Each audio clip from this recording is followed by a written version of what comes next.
Eh bien, salut à vous. Bonsoir, bienvenue à cette conférence gesticulée sur le tourisme et les voyages. 2-3 petites informations pratiques avant de commencer. Est-ce qu'il y a des personnes dans cette salle qui n'ont jamais vu de conférence gesticulée? Quelques mains, ok, très bien, pas de souci, ne vous inquiétez pas, ça va très bien se passer, hein, comme dirait l'autre. Non. Simplement, en quoi ça consiste?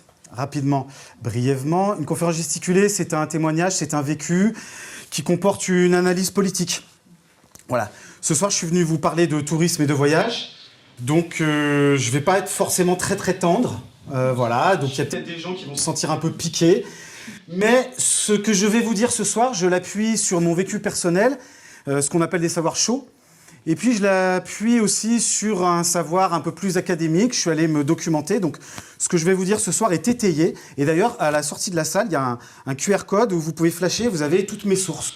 Voilà, si jamais il y en a qui doutent, ça paraît un peu gros. Voilà. Nous parlons donc de voyage. Y a-t-il des voyageuses et des voyageurs dans l'assistance? Par lever de main. Peu de mains, levez bien parce que je suis un peu illuminé. Voilà, merci, comme ça, voilà. Oui, il va falloir répondre quand je pose des questions. Hein, ok. Y a-t-il des touristes? Ah, il y a un peu moins de mains, mais non, allez-y, assumez-vous. Hein. Justement, ce soir, je vais vous expliquer comment moi j'en suis venu à m'assumer en tant que touriste.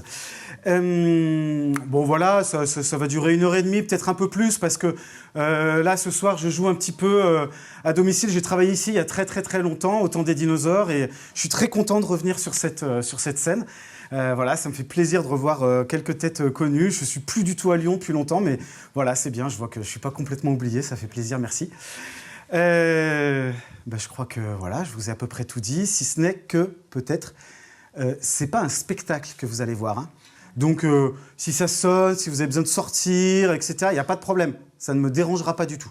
Ça dérangera peut-être vos voisins de rangée, mais voilà, en ce qui me concerne, c'est pas un souci. Et puis il y aura quelques petits conseils de voyage, des trucs tout bêtes. Alors, par exemple, un truc qu'on entend souvent. Une espèce de mantra qui se répète beaucoup dans le milieu des voyageuses et des voyageurs, c'est l'important, ce n'est pas la destination, mais le chemin. Alors, pas du tout. On s'en fout, c'est ce qu'on veut, en fait. Hein. Non, moi, j'en suis venu à penser que l'important, c'est d'abord et avant tout de trouver un endroit où poser son sac.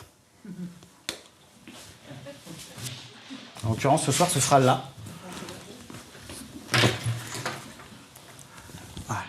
Et après, ça va beaucoup mieux. Eh bien, voilà, si tout le monde est installé, il y aura peut-être quelques retardataires, mais c'est pas grave, ils prendront le train en route. Je pense qu'on va pouvoir commencer, alors on va commencer en musique.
Pénible, hein.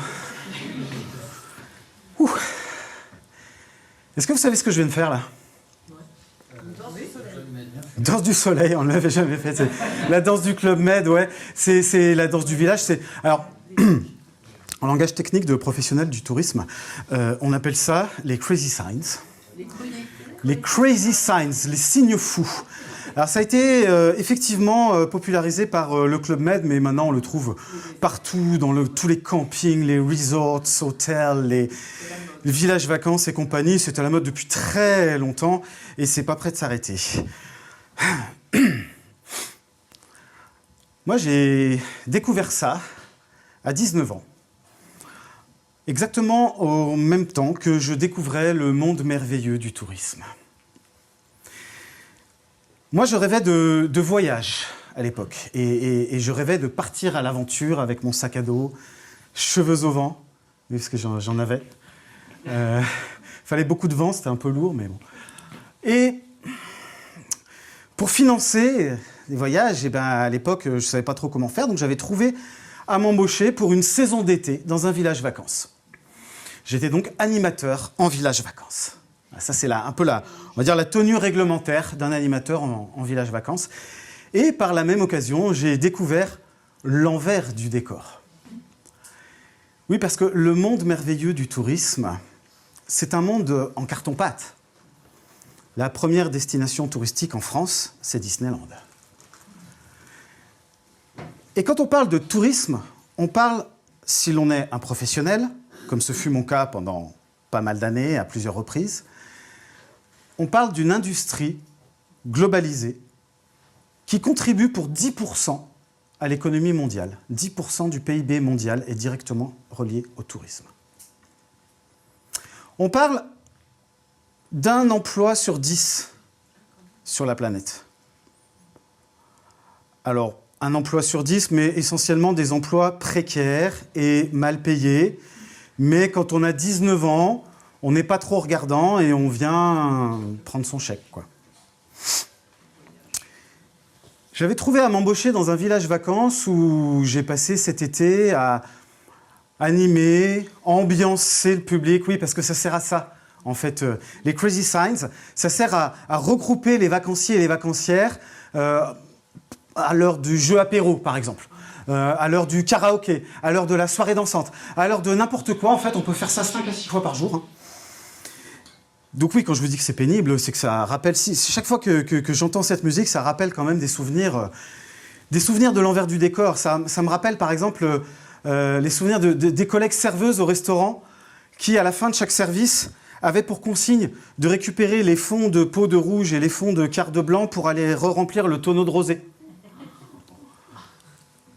Ce même restaurant qui se trouvait, donc on était dans les Savoies et on proposait un menu gastronomique local chaque semaine, parce que les gens restent en général une semaine.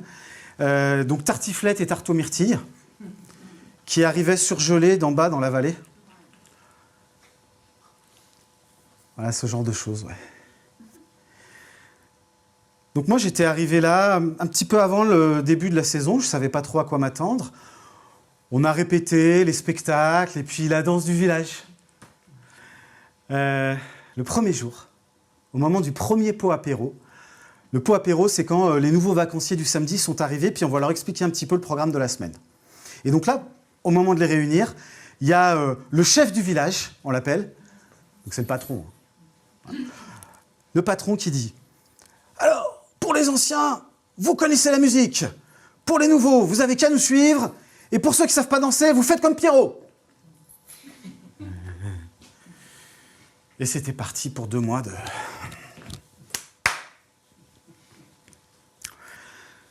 Alors très vite, je me suis dit que ça allait pas me plaire, ce truc-là. Bon, effectivement, ça m'a pas trop plu, hein, vu ce que je viens de vous raconter, mais il y a pire, c'est que après ça, j'y suis retourné. Et oui, parce que moi, je voulais financer mes voyages, donc hop, une petite saison comme ça, c'était sympa. À l'époque, je réfléchissais pas trop aux conséquences de ce truc-là. J'ai mis longtemps avant de réaliser, par exemple, que je venais de mettre les pieds dans quelque chose qui représente 1,5 milliard de voyages internationaux chaque année sur la planète. Ça bouge de partout. Alors on dit 1,5 milliard, on y est presque, on est un peu en dessous là, mais ça avait chuté un peu pendant le Covid. Oui, parce que l'industrie du tourisme, c'est une industrie de carton-pâte, donc c'est assez fragile. Hein. Il suffit d'un petit virus et il n'y a plus rien. Les chiffres du tourisme, ils ont fait... hop, c'est reparti aussi vite. Parce que le carton-pâte, c'est facile à monter. La paillette, la poudre aux yeux, quoi. Bon. J'ai serré les poings, les dents, tout ce que je pouvais. J'ai tenu ma saison. Et puis, au bout de ces 2 mois, je vais aller rendre mon badge. Je vais aller prendre mon chèque.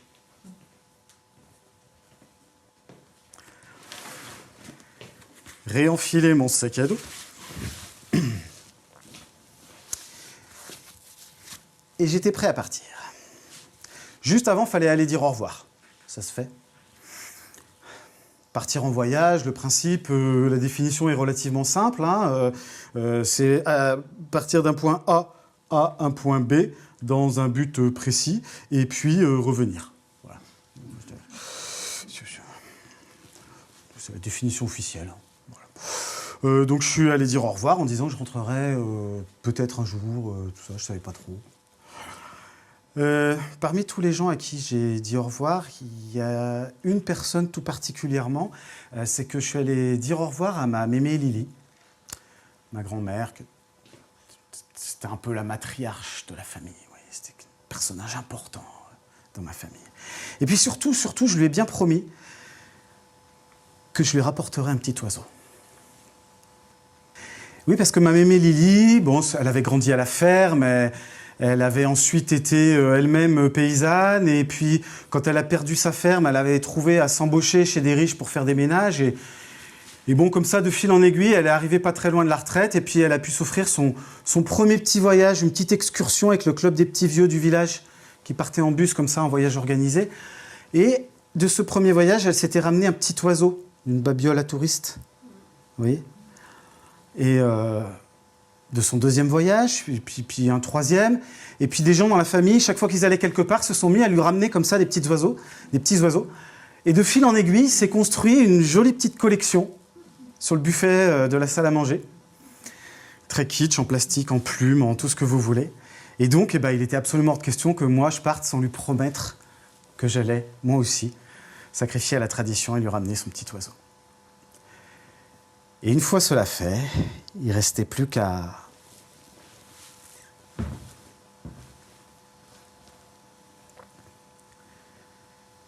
Il y a sûrement des pays qui valent le coup. Il y a sûrement des routes qui mènent un peu partout. Il y a sûrement des enfants rebondissant sur le ventre des éléphants. Et des pays sans violence où vivre une éternelle enfance. Il y a sûrement des serpents charmeurs à qui faire confiance, militant pour l'abolition de la souffrance. Et des lions qui ronronnent en canon. Et petit à petit, mon appétit grandit de découvrir la vie. Au petit à petit, mon appétit grandit de découvrir la vie.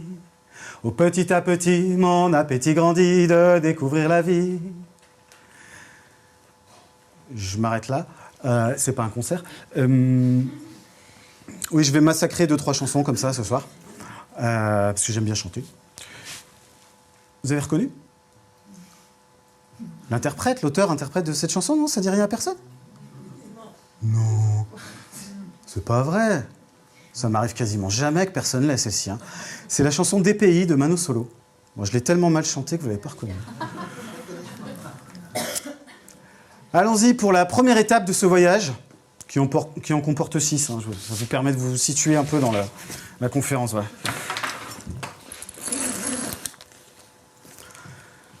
Deuxième petit conseil de voyage. C'est très très très utile d'avoir une gourde. Sauf si vous êtes dans un pays où il n'y a pas l'eau potable au robinet.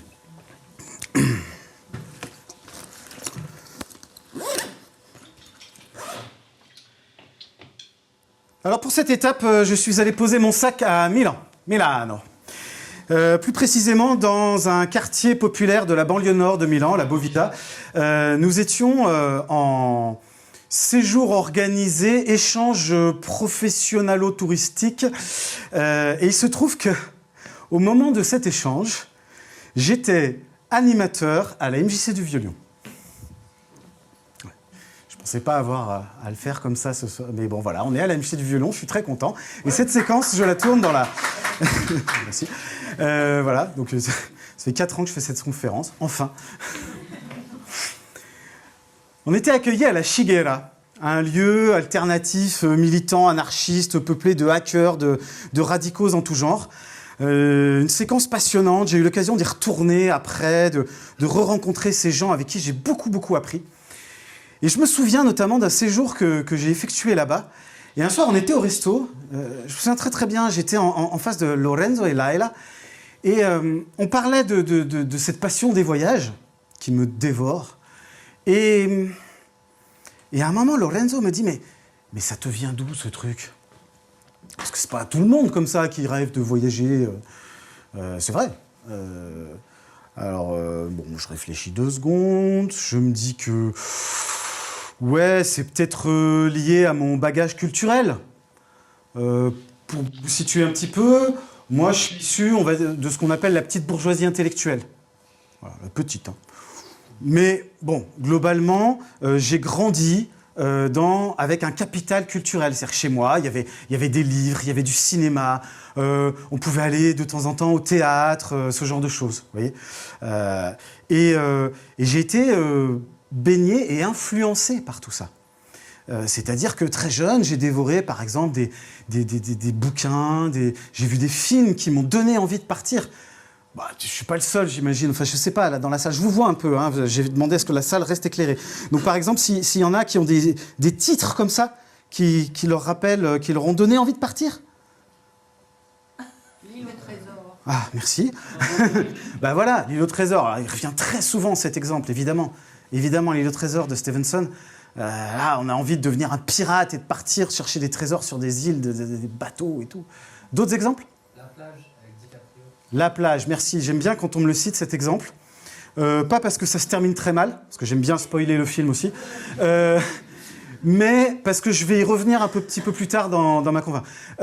Film qui a eu un succès considérable il y a quoi? Peut-être une quinzaine d'années, 20 ans peut-être même, avec Leonardo DiCaprio, Marion Cotillard et Guillaume Canet dans les rôles titres. On y reviendra tout à l'heure. 100 ans de solitude. 100 ans de solitude, oui, alors il y a plusieurs titres qui partent là. Fort parce que j'entends pas tout. Non, il y a des gens qui ont parlé là, mais non, ils ne veulent plus. 20 000 lieues sous les mers.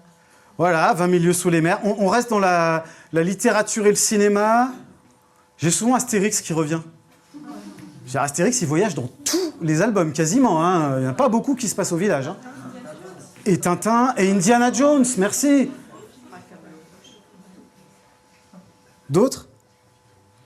Non, on s'arrête là, je pense que tout le monde a compris.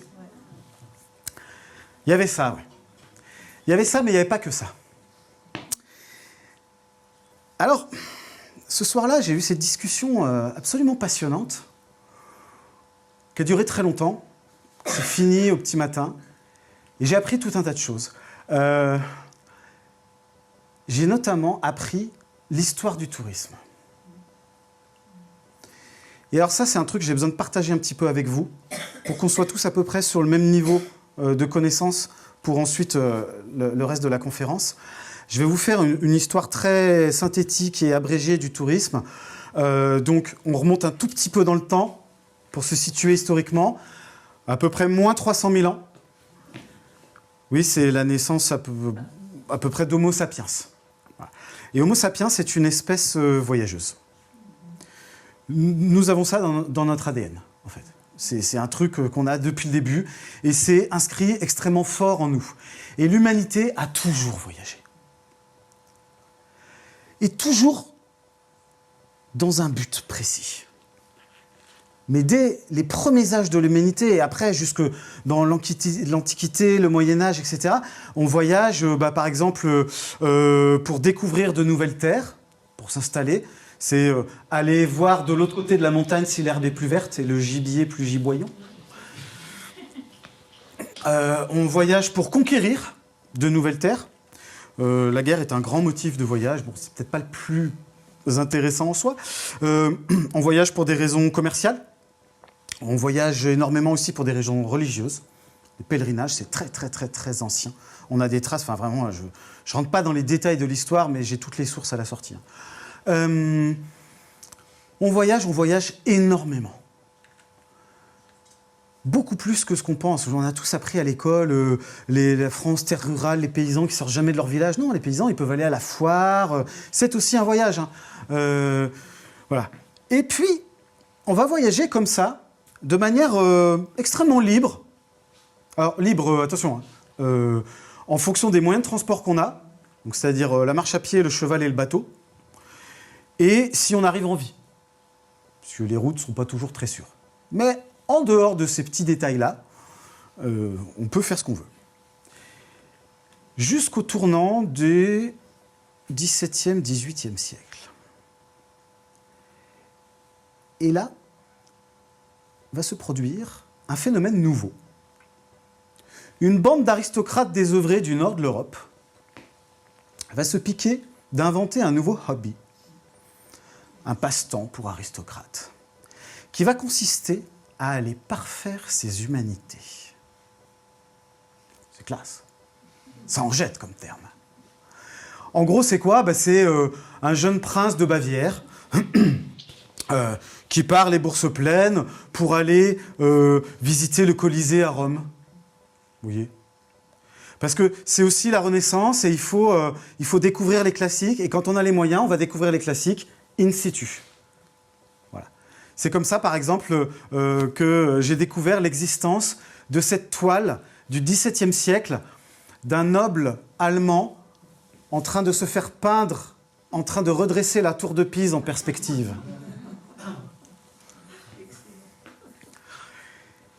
Et ça va continuer comme ça, mais ça va rester un hobby d'aristocrate jusqu'au XIXe siècle à peu près, où là, il y a un truc qui se passe quand même. XIXe siècle, révolution industrielle. La nouvelle classe dominante devient la bourgeoisie propriétaire des usines et des moyens de production. Et comme maintenant, ils ont beaucoup de moyens, et ben eux aussi vont se mettre à voyager. Il n'y a pas de raison qu'il n'y ait que les aristos. Alors, les aristos, ça ne va pas leur plaire du tout, cette histoire. Parce qu'entre sang bleu, ça allait bien. Mais si les bourgeois s'en mêlent, non. Et c'est de cette époque que le terme touriste devient péjoratif, en fait. Il y a une bascule. Avant, c'est très classe. Et après, plus du tout. Alors que touriste, c'est quoi, en fait ? C'est quelqu'un qui ne va pas faire ses humanités. Et les Anglais vont inventer un nouveau terme. En fait, eux, ils disent qu'ils vont faire le grand tour. Et donc, quelqu'un qui part faire le grand tour, c'est un touriste. Et ça vient de là. Ça vient d'un mot français, en plus.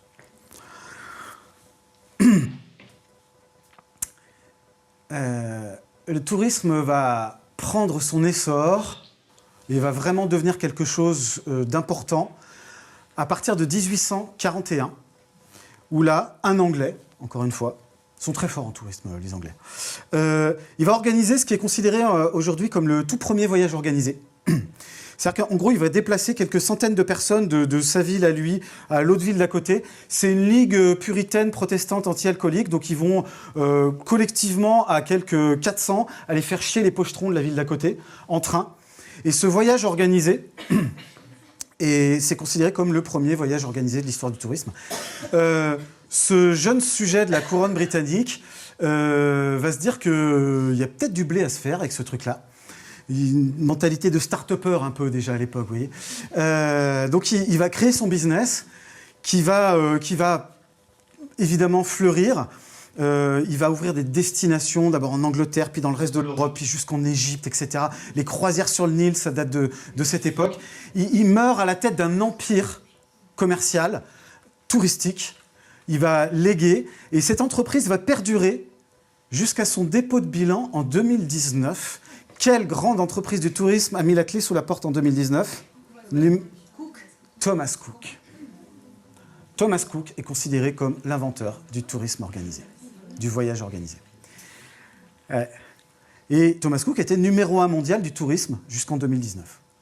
Et puis, même pas le Covid. Qui est numéro 1 mondial du tourisme aujourd'hui ?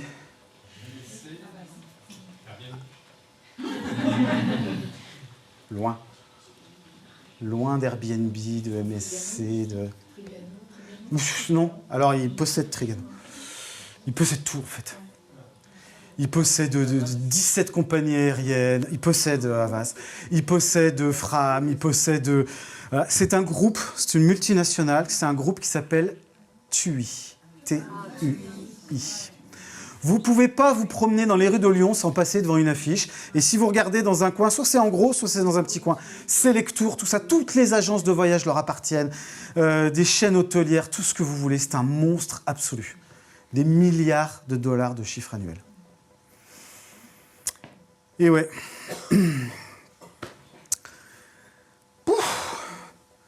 Tout ce savoir en une seule nuit.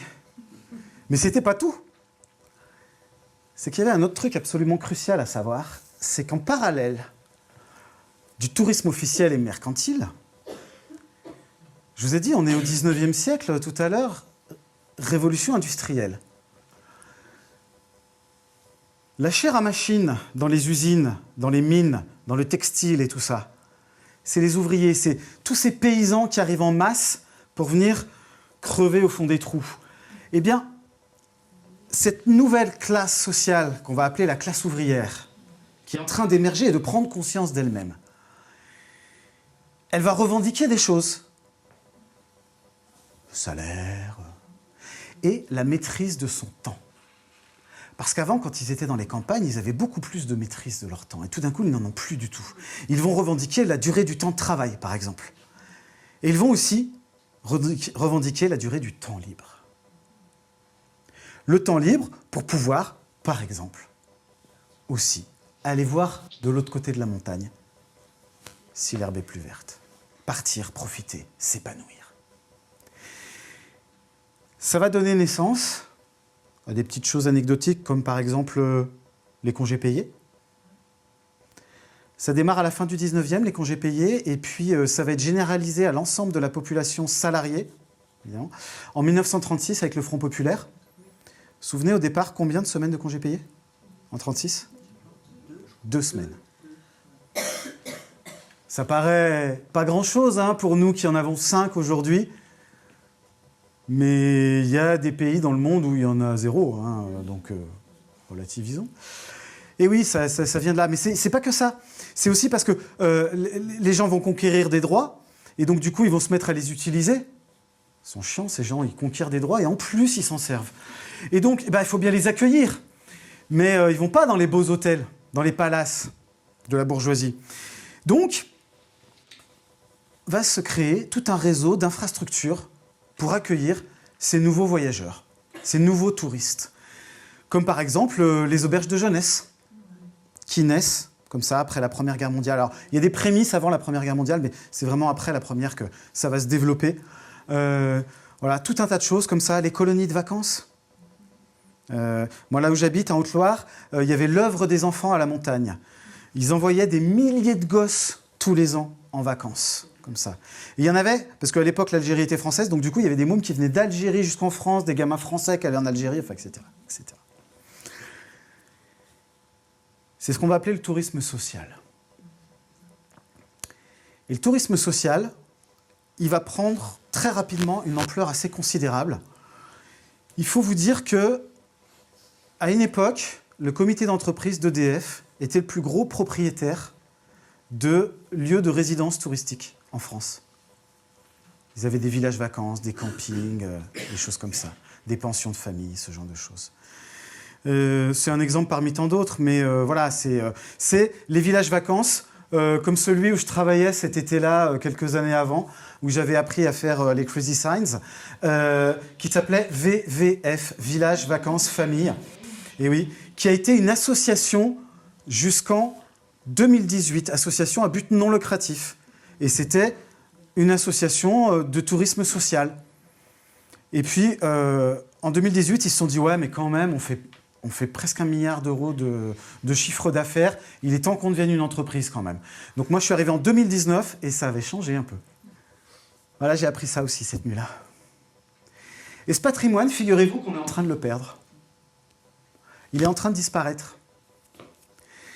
Les associations se privatisent ou disparaissent, vendent les biens qui leur servaient à accueillir les personnes les plus précaires à des groupes privés qui n'en ont plus rien à secouer d'accueillir les plus précaires. Ce patrimoine, il est en train d'être vendu, dilapidé, abandonné. Il va peut-être falloir qu'on se réveille. Ça, j'ai pas tout appris cette nuit-là, mais je me suis documenté après. En tout cas, waouh, grosse claque. Hein.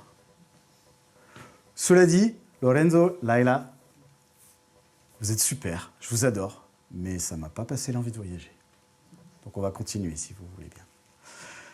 Juste avant de partir, vous savez pas où je pourrais trouver un petit oiseau? Non, un petit...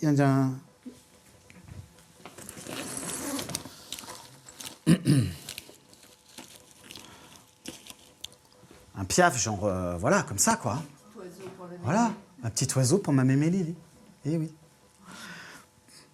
De Milan, je lui avais ramené une petite chouette blanche, une chouette albinos qu'on entendait ululer la nuit dans l'université de Milan. Très ancienne et très belle université.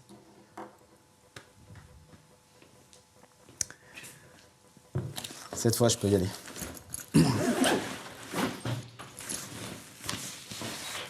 Merci, à bientôt. J'espère que j'aurai l'occasion de vous accueillir en retour. Alors oui, ça s'est fait parce que, figurez-vous que ce séjour à Milan, c'était dans le cadre d'un échange sur le thème de l'éducation populaire. L'idée, c'est que cette structure ici, la MJC, c'est une association d'éducation populaire. Eux aussi, ils voulaient faire de l'éducation populaire. On réfléchissait, par exemple, entre autres, à comment on pouvait changer les choses socialement à l'échelle de notre quartier. Et aussi, ils avaient cette réflexion-là. Et c'est comme ça qu'on avait organisé cette espèce de, je sais pas, de comité de jumelage, en fait. On s'invitait les uns les autres. Les comités de jumelage, ça vous parle? Ça aussi, c'est en train de dépérir. Quand vous allez aujourd'hui dans les réunions de comités de jumelage, c'est pas brillant. C'est pas très dynamique. Ça manque un peu de jeunesse et d'envie et d'énergie. Et pourtant, ça a permis à des milliers, voire des millions de personnes de voyager, pris en charge par les collectivités. Peut-être qu'il faudrait qu'on réinvestisse les comités de jumelage. Allez les copains, je vous laisse avec cette idée, je continue ma route.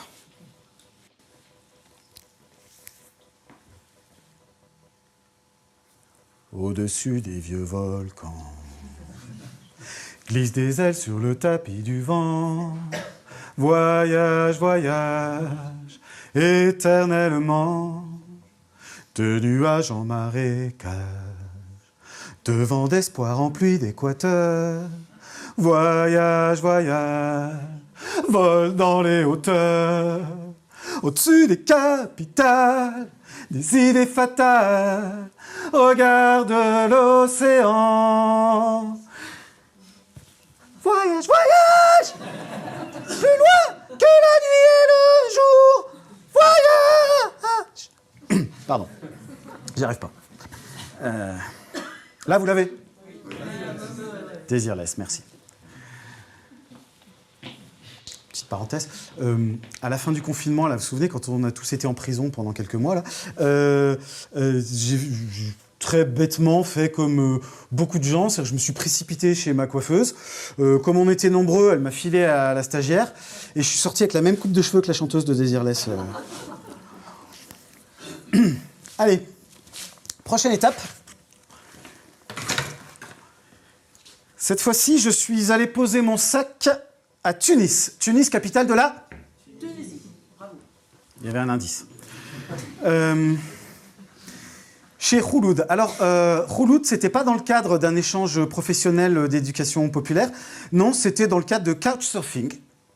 Littéralement, Surfeur de canapé, c'est un site internet en fait, alors qui est, paraît-il, devenu payant, mais à l'époque c'était entièrement gratuit.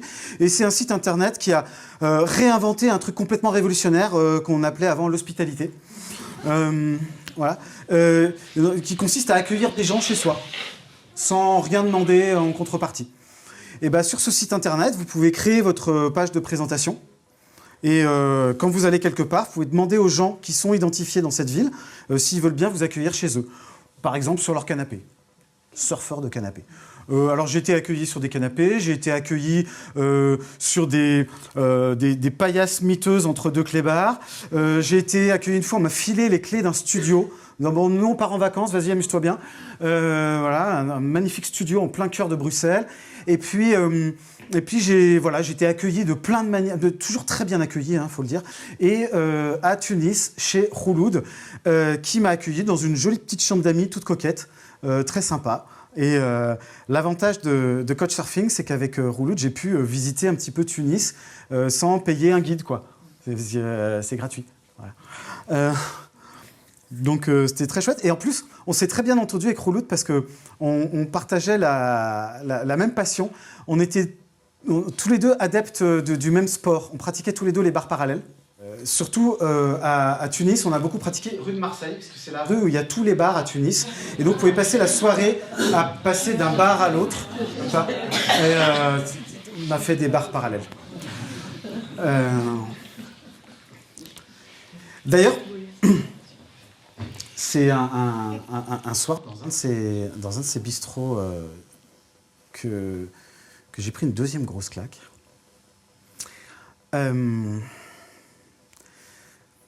J'étais avec une petite bande de Tunisiens, Tunisiennes,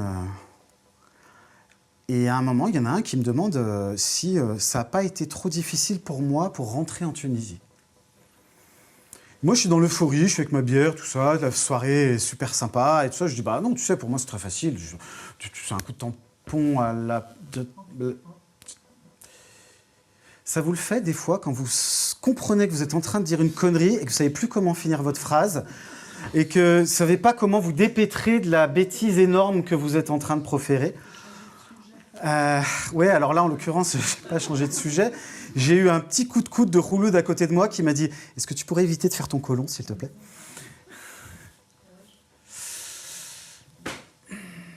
Oui. Alors, pourquoi je venais de faire mon côlon? Pourquoi a-t-elle utilisé précisément ce terme? Très juste, au demeurant. Pas seulement parce que, en tant que Français, j'étais dans une ancienne colonie française. Non, non, c'est pas seulement ça qu'elle voulait dire. Elle faisait référence à la couleur de mon passeport.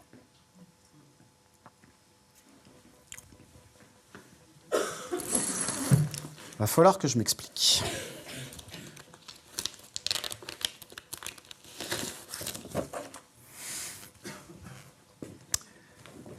En tant que Français, je voyage avec un passeport de couleur prune. Ah, c'est rigolo avec les projecteurs, je peux vous éblouir. Un passeport de l'espace Schengen, donc une alliance de pays européens. Et ce passeport appartient à la famille des passeports rouges. Il y a 4 familles de passeports. Il y a les rouges, les noirs, les bleus, les verts. Voilà. Et il se trouve que globalement, les passeports rouges sont les passeports les plus puissants. Oui, parce qu'on parle de puissance de passeport. Tout à fait. C'est quelque chose de très, très, très sérieux. Ça donne lieu à un classement annuel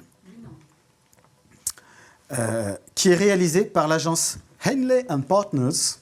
Voici le classement annuel des passeports. Oui, je sais, vous ne pouvez pas lire, mais ne vous inquiétez pas. Je vais vous expliquer. Ici, vous avez le numéro 1, le passeport le plus puissant du monde.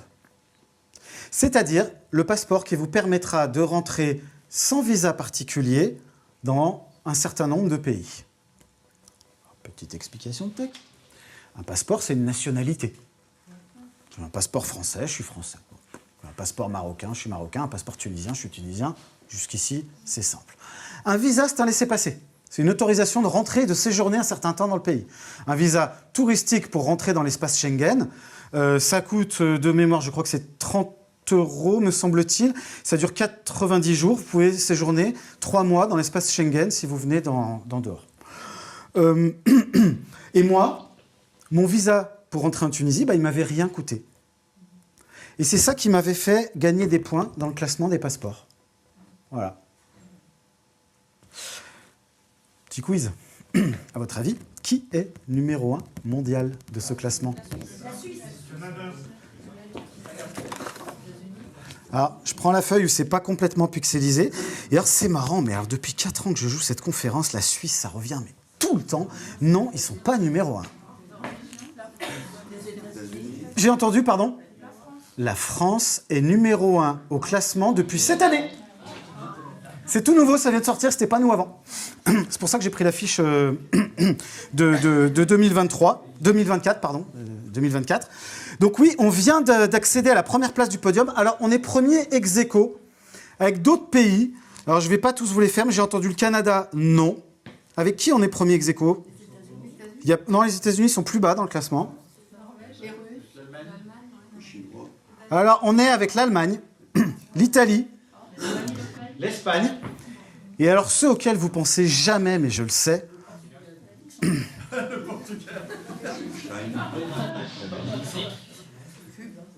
Je vais le garder, le Portugal. Non, je te dirais... Mais cela dit, ils sont 4e. Hein. Rigole pas trop fort. Non, alors Portugal, vous y pensez souvent. Non, vous pensez jamais à ceux qui ont été numéro 1 pendant très longtemps, bien avant qu'on accède à cette première marche avec eux. C'est le Japon et Singapour. Ouais. Et pendant très longtemps, c'était eux en tête. Ça a été dit au fond? Ah, très bien. J'avais pas entendu, il faut dire plus fort. Et oui.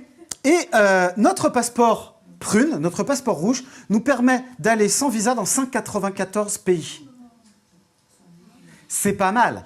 C'est d'autant mieux que mes copains tunisiens qui sont... Alors attendez, première colonne, deuxième colonne, troisième colonne, quatrième colonne... Ah oui, alors eux, ils sont 71e, sachant qu'il y a certaines marches du podium où il y a beaucoup de monde dessus. Et eux, en fait, leur passeport leur permet d'aller, pareil que la place du classement, dans 71 pays sans visa. On a un petit problème d'équité mondiale.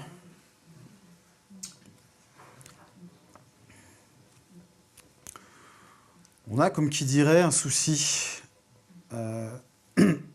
par rapport à un truc qu'on a tous ratifié qui s'appelle la Convention universelle des droits de l'homme. Parce qu'il y a un article dedans, il y en a plein, hein, mais il y a un article qui dit que normalement on a la liberté de circuler sur la planète et qu'on a le droit de quitter son pays. Alors oui, ils ont le droit, mais pas forcément pour faire du tourisme en France. Parce que non seulement il va falloir qu'ils demandent un visa et qu'ils payent pour ça, mais en plus ils ne sont pas sûrs de l'obtenir. Hein. Parce que l'espace Schengen est bien fermé quand même. Et donc on ne laisse pas rentrer les touristes de n'importe où.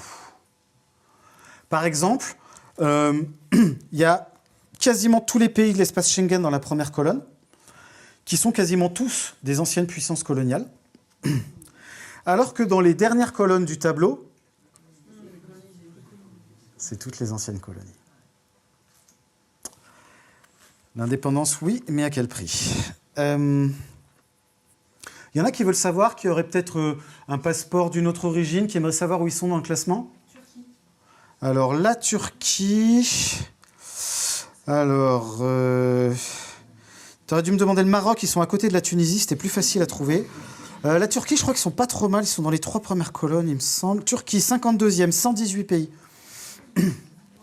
Pas mal les Turcs. D'autres? Alors la Corée du Nord, donc je sais que tu n'as pas de passeport nord-coréen, comme l'immense majorité de la population qui n'a pas de passeport tout court, là-bas. Alors, la Corée du Nord, ils sont pas derniers, mais ils sont pas loin. Allez, à votre avis, c'est qui le dernier? Afghanistan. Ça, c'est la première fois qu'on me le dit du premier coup. Ah, quand même. Il y a un bon public. Merci. Alors... Surtout les femmes afghanes. Avec un passeport afghan, vous êtes dernier sur 104 places, mais sur 194 pays, hein, vous avez bien compris que... Voilà. Non, plus d'ailleurs, c'est 200, je crois. Votre passeport afghan vous permettra d'accéder à 28 pays sans visa. ça coince.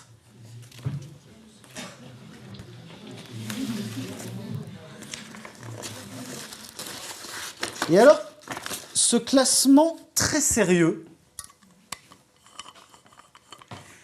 ils font pas ça juste pour rigoler, Henley & Partners. Pourquoi ils font ça? Parce qu'un passeport, ça s'achète et ça se revend. Oh, pas nous, hein. Je vous rassure tout de suite, vous pouvez pas vendre votre passeport comme ça. Non. Non, mais Henley & Partners organise une foire annuelle, un grand salon. Alors, on n'est pas invité, hein. Je vous rassure tout de suite. Non, ils invitent plutôt des gens qui ont su traverser la rue au bon moment, vous voyez. Des start-upers qui ont réussi, voilà. Pour vous donner une petite idée, Bernard Arnault, lui, il a 12 passeports. Voilà.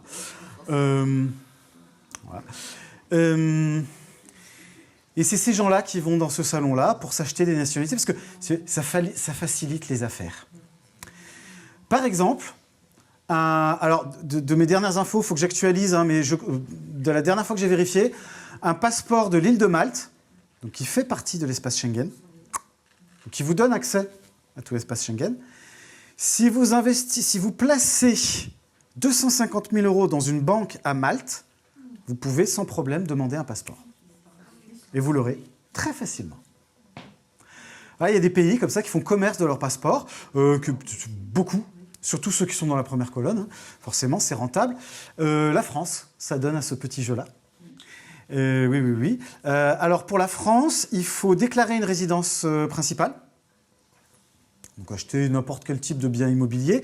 Et puis, il va falloir déclarer 500 000 € de fortune placée sur des comptes. Votre résidence peut compter là-dedans. Ah oui, bah tu dis, mais ça va, 500 000 €.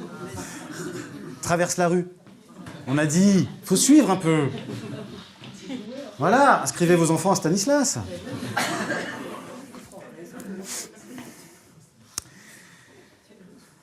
Donc voilà, nous, nos enfants ne vont pas dans la célèbre école Stanislas, donc on n'est pas invité au salon annuel des passeports de Henley & Partners.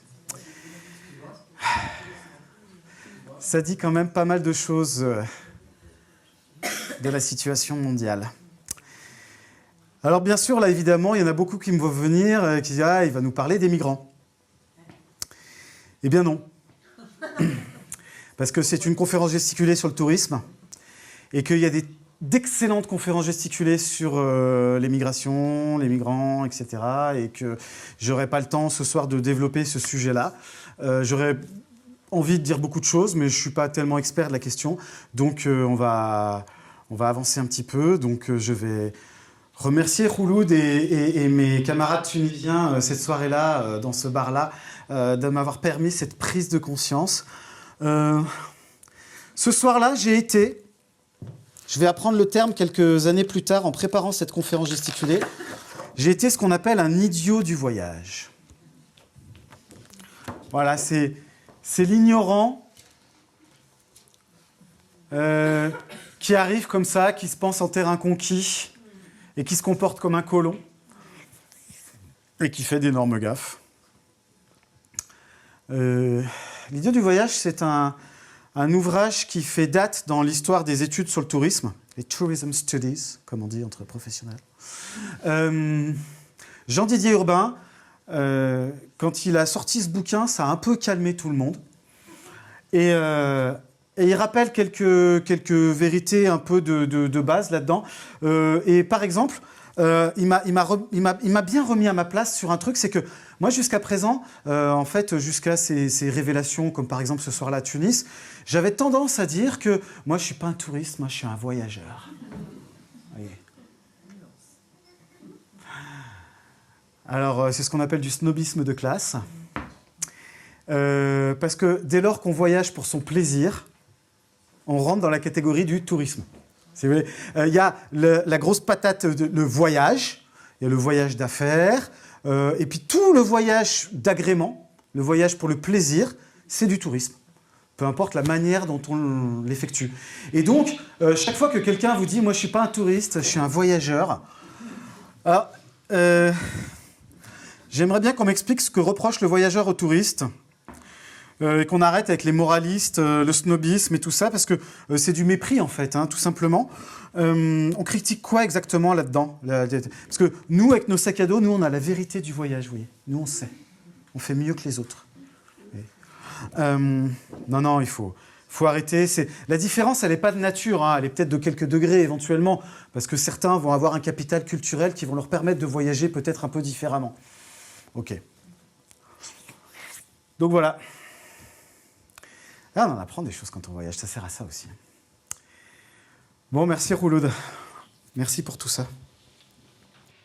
Merci pour cet accueil chaleureux. Rouloud qui continue à œuvrer en tant que militante féministe dans les rues de Tunis, et ailleurs, parce qu'elle a l'occasion de voyager pour son boulot, etc. Et donc j'espère qu'on aura bientôt l'occasion de se recroiser. Et avant de partir, tu sais pas où je pourrais trouver un petit oiseau? Alors, je vous montre ce que je lui avais envoyé à la grand-mère de Tunisie. Parce qu'un soir, on était allé manger du poisson grillé dans le port de la Goulette, au nord de Tunis, je vais y arriver. Et on avait assisté à un vol de flamants roses au soleil couchant. Waouh! C'est beau. J'avais ramené un petit flamant rose. Alors, il n'y a pas besoin d'aller jusqu'en Tunisie pour voir des flamants roses qui volent. Hein. Vous pouvez aller en Camargue, ça marche très bien. Et il n'y a pas longtemps, j'ai joué à Rouen. Ils m'ont dit « Mais nous aussi, on a des flamants roses !» À Rouen? Oui, ils ont des flamants roses. Je ne sais pas s'il y en a à Lyon, j'en ai jamais vu. Ah ouais, il y a le parc des oiseaux. Et ben voilà, il n'y a même pas besoin d'aller en Camargue. Quoi vous plaignez?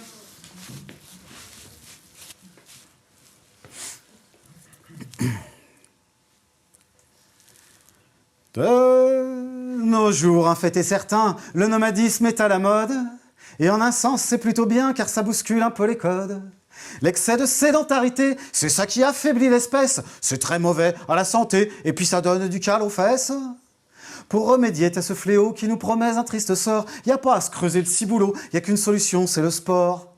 Moi je cours de zinc en abreuvoir, je vais de Bastringue en comptoir. Je suis un nomade des ruelles, un Touareg, un pèlerin. Je fais des bars parallèles, je suis un athlète du quotidien. Et ça, c'est qui?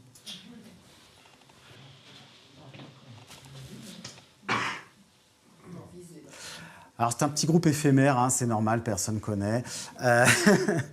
Alors, avant, ils avaient un autre nom, ils se sont appelés les Amis de ta femme pendant quelques années. Ouais, c'était déjà bien trouvé, mais après, ils ont trouvé plus fort encore comme nom. Ils se sont appelés les Frères Cohen. Voilà, pour les gens qui font du sport comme moi.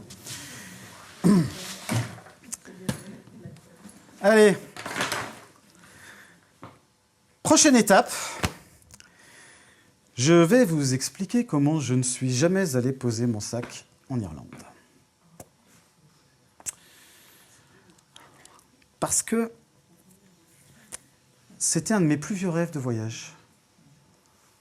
Peut-être des chants irlandais que j'avais entendus, des bouquins que j'aurais lus, mais toujours est-il que quand j'étais allé faire le clown,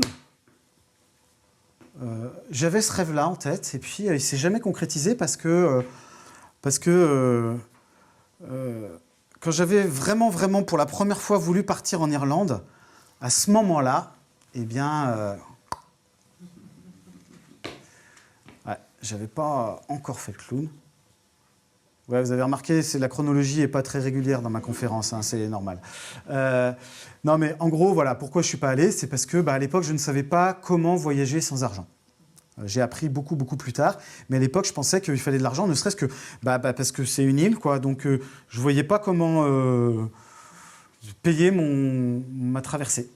Voilà. Et puis, les choses, la vie, ont fait que j'ai jamais eu l'occasion d'y aller. Par contre, j'ai appris à voyager sans argent. C'est pas si facile que ce qu'on veut bien le dire. Oui, parce que, comme je vous ai dit tout à l'heure, 10% du PIB mondial, ça sort pas de nulle part. Ça sort pas de nulle part. C'est une énormissime économie, le tourisme, en fait. Quand on parle avant le Covid et bientôt, juste après le Covid, 1,5 milliard de voyages internationaux sur la planète. Alors, attention, petite précision quand même, 1,5 milliard de voyages, c'est pas 1,5 milliard de voyageurs et voyageuses différents. Parce qu'il y en a qui voyagent beaucoup. Tiens, à votre avis, c'est combien de personnes qui font du tourisme international chaque année sur la planète? Ouais, alors je ne vais pas l'exprimer en pourcentage, mais vous allez voir que ça ne va pas être élevé quand même. C'est un chiffre qui est extrêmement difficile à obtenir. Parce que compter les voyages, c'est facile, hein, vous comptez les avions, les passages de frontières, l'hôtellerie, tout ça. L'Organisation mondiale du tourisme y arrive très très bien. Par contre, compter combien de personnes précisément ça peut représenter, eh ben, il a fallu que des chercheurs se penchent très sérieusement sur la question. Alors, j'ai trouvé ce chiffre en allant chercher,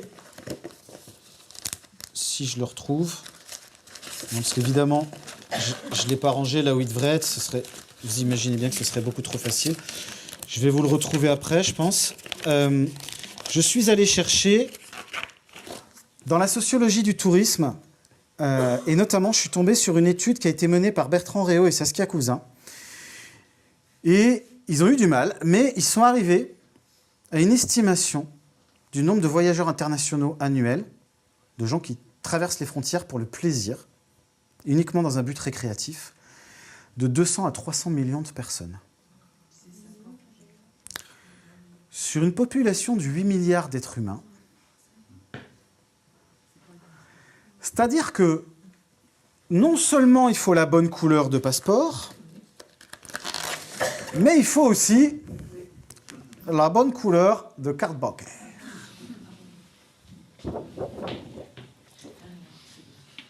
Et ça fait du tri beaucoup. Hein. Parce que même avec un passeport rouge...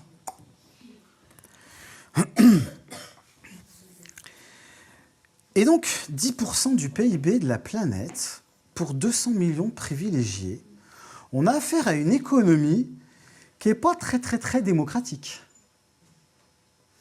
On a affaire à une économie mondialisée, mais qui, en gros, repose essentiellement sur de l'emploi précaire. Quand je vous disais un emploi sur 10, c'est des saisonniers, des vacataires, des gens sous contrat local dans des pays dans un resort, par exemple, hôtelier, dont les actionnaires sont, en général, en Europe, en Amérique du Nord, au Japon, etc. Vous voyez, on parle souvent du tourisme pour le développement local. Pas du tout. L'ensemble des chercheurs sont relativement d'accord, que ce soit Bertrand Réau, Saskia Cousin, Jean-Didier Urbain et Rémi Knafou et tous les spécialistes, je vous cite que des Français, mais il y en a aussi un peu partout, pour dire que le tourisme développe que dalle. Hein. Entre 70 et 80% de l'argent dépensé par les touristes dans les pays du Sud repart dans la poche des actionnaires. 80%. Dans certains pays, c'est vraiment ça le chiffre. Surtout, pour installer les installations touristiques, non, ça se dit pas, pour construire les infrastructures, souvent, on va virer les gens qui étaient déjà là. On va éradiquer des zones entières où il y avait une économie locale. Peut-être pas extrêmement florissante au regard du monde capitaliste, parce que c'est d'eux qu'on parle. Hein. Et puis, les gens qui pouvaient être peut-être paysans, petits commerçants, artisans, etc., dans leur petit village de pouilleux, dirait un capitaliste, ils vont se retrouver à faire femme de ménage et animateurs, s'ils ont de la chance. Ça, c'est les meilleurs postes.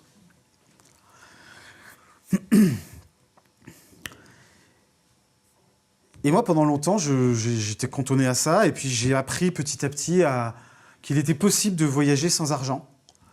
Mais il faut quand même disposer pour ça du capital culturel. Je sais pas, vous ne l'avez pas cité tout à l'heure dans les exemples, mais il y a des émissions de télé aussi. Et oui.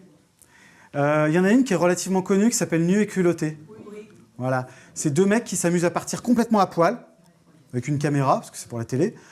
Et puis, tout au long de leur trajet, les gens sont généreux avec eux. il les accueille, il leur offre des vêtements, des fois les clés d'une bagnole, etc., pour qu'ils puissent continuer leur voyage. Alors, j'ai un pote qui a essayé nuit et culottée, sauf que lui, il s'appelle Jamel. Et le voyage s'est arrêté très vite. Hein. Et ça a continué, mais entre deux gendarmes. Oui. Attentat à la pudeur, tout ça. Ouais, il n'avait pas la bonne couleur de passeport, pas la bonne couleur de peau non plus, manifestement. Enfin, voilà, tout un tas de problèmes. Bon, moi, je me suis construit ce petit capital culturel qui m'a permis d'apprendre à voyager gratuitement. Alors aujourd'hui, quand j'en ai l'occasion, je voyage grâce à la banque All Banksters Are Bastards, qui peut permettre, par exemple, de voyager à vélo, à pied, toutes ces petites choses qui évitent de prendre l'avion, qui coûtent très cher, de pas forcément aller dans des hôtels, Parenthèse, avant que je range la carte là. Vous savez qui c'est le sponsor numéro 1 des jeunes voyageurs français désargentés? Quand ils n'ont pas trop de sous? Je sais, il faut que je change de truc. Oh, ça va, on est qu'en janvier. Sur leur site internet, ça s'appelle encore Pôle emploi.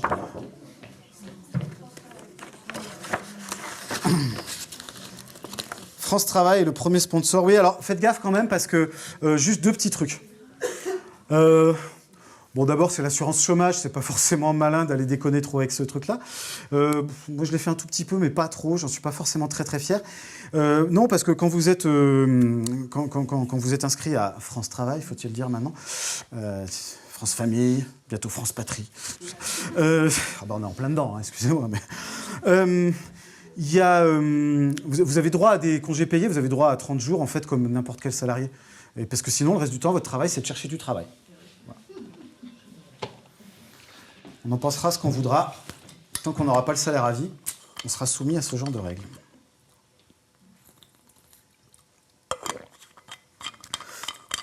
J'ai quand même réussi à aller dans des endroits absolument incroyables, de manière complètement gratuite. Alors, comment ça peut se faire? J'ai beaucoup voyagé en faisant des petits boulots, sur mes économies, ce genre de choses. Et puis, simplement, avec de l'échange de services. Un jour, j'étais arrivé sur l'île d'Olkhon. Non? Ça parle pas. Ça se trouve sur le lac Baïkal, en Sibérie. Oui, c'était il y a longtemps. Aujourd'hui, on ne peut plus y aller. Et là, je suis arrivé, je m'étais rendu compte, après une journée de bus, le bateau, machin, etc., qu'en fait, j'avais oublié mes sous chez la couchsurfeuse qui m'hébergeait dans la ville, loin, là-bas. Et donc, j'arrive à la seule et unique auberge de cette île. Il n'y avait même pas de route goudronnée. Enfin, c'était un tout petit truc avec deux petits villages. Enfin, voilà. Et là, j'ai en fait, désolé, voilà, je viens d'être l'idiot du voyage. Et donc, j'ai pas de quoi vous payer. Donc, si vous voulez bien juste cette nuit, et puis je fais la plonge, si vous voulez, n'importe quoi, et puis demain je repars, et puis enfin bon, je reviens avec l'argent et tout. Et elle me dit, non, mais t'inquiète, il n'y a pas de problème, tu peux rester autant que tu veux. Ce qu'on fait, c'est que tu bosses le matin et tu as tes après-midi pour toi. Voilà. Cool. C'était la Nikita's Guest House, une pension de famille, une chambre d'hôte, quoi. Nikita et Irina, qui avaient créé ce petit business-là, cette pension de famille, ils avaient aussi monté une petite association culturelle, locale, qui faisait des activités avec les enfants de l'île pour apprendre la musique, pour apprendre la peinture, une espèce de petite MJC, si vous voulez, quoi. Et notamment, avec l'argent qu'ils récoltaient avec l'auberge de... Non, c'était pas vraiment une auberge de jeunesse, c'était plus une chambre d'hôte, quoi. Et avec l'argent, ils s'en servaient pour envoyer les gamins en vacances. Et l'association s'appelait les Aigles d'Olkhon, parce qu'il y avait des aigles du Baïkal qui volaient au-dessus de l'île. Et j'avais envoyé à ma mémé Lily un aigle sculpté dans le bois par un de ses gamins.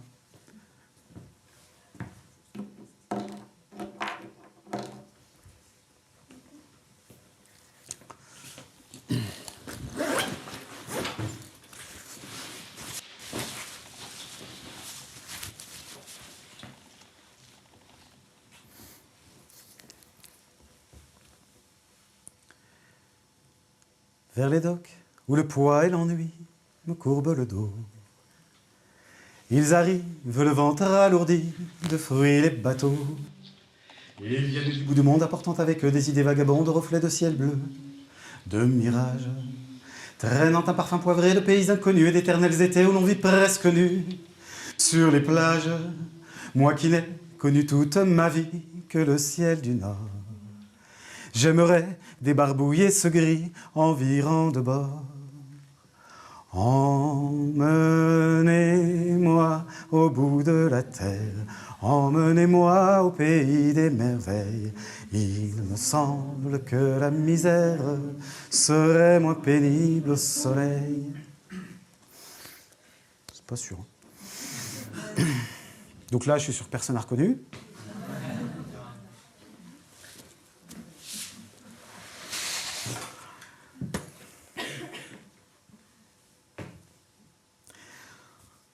On va faire une étape accélérée. D'abord parce que vous avez payé que pour la version courte de cette conférence gesticulée. La version longue dure un peu plus de 3 heures, il y a un entracte, tout ça, mais là on accélère un peu, c'est-à-dire qu'on va faire 7 étapes en accéléré, ensuite une dernière qui est assez importante, qui est assez chouette, j'aurai un joli truc à vous raconter, après on rentre à la maison et après c'est fini. Voilà.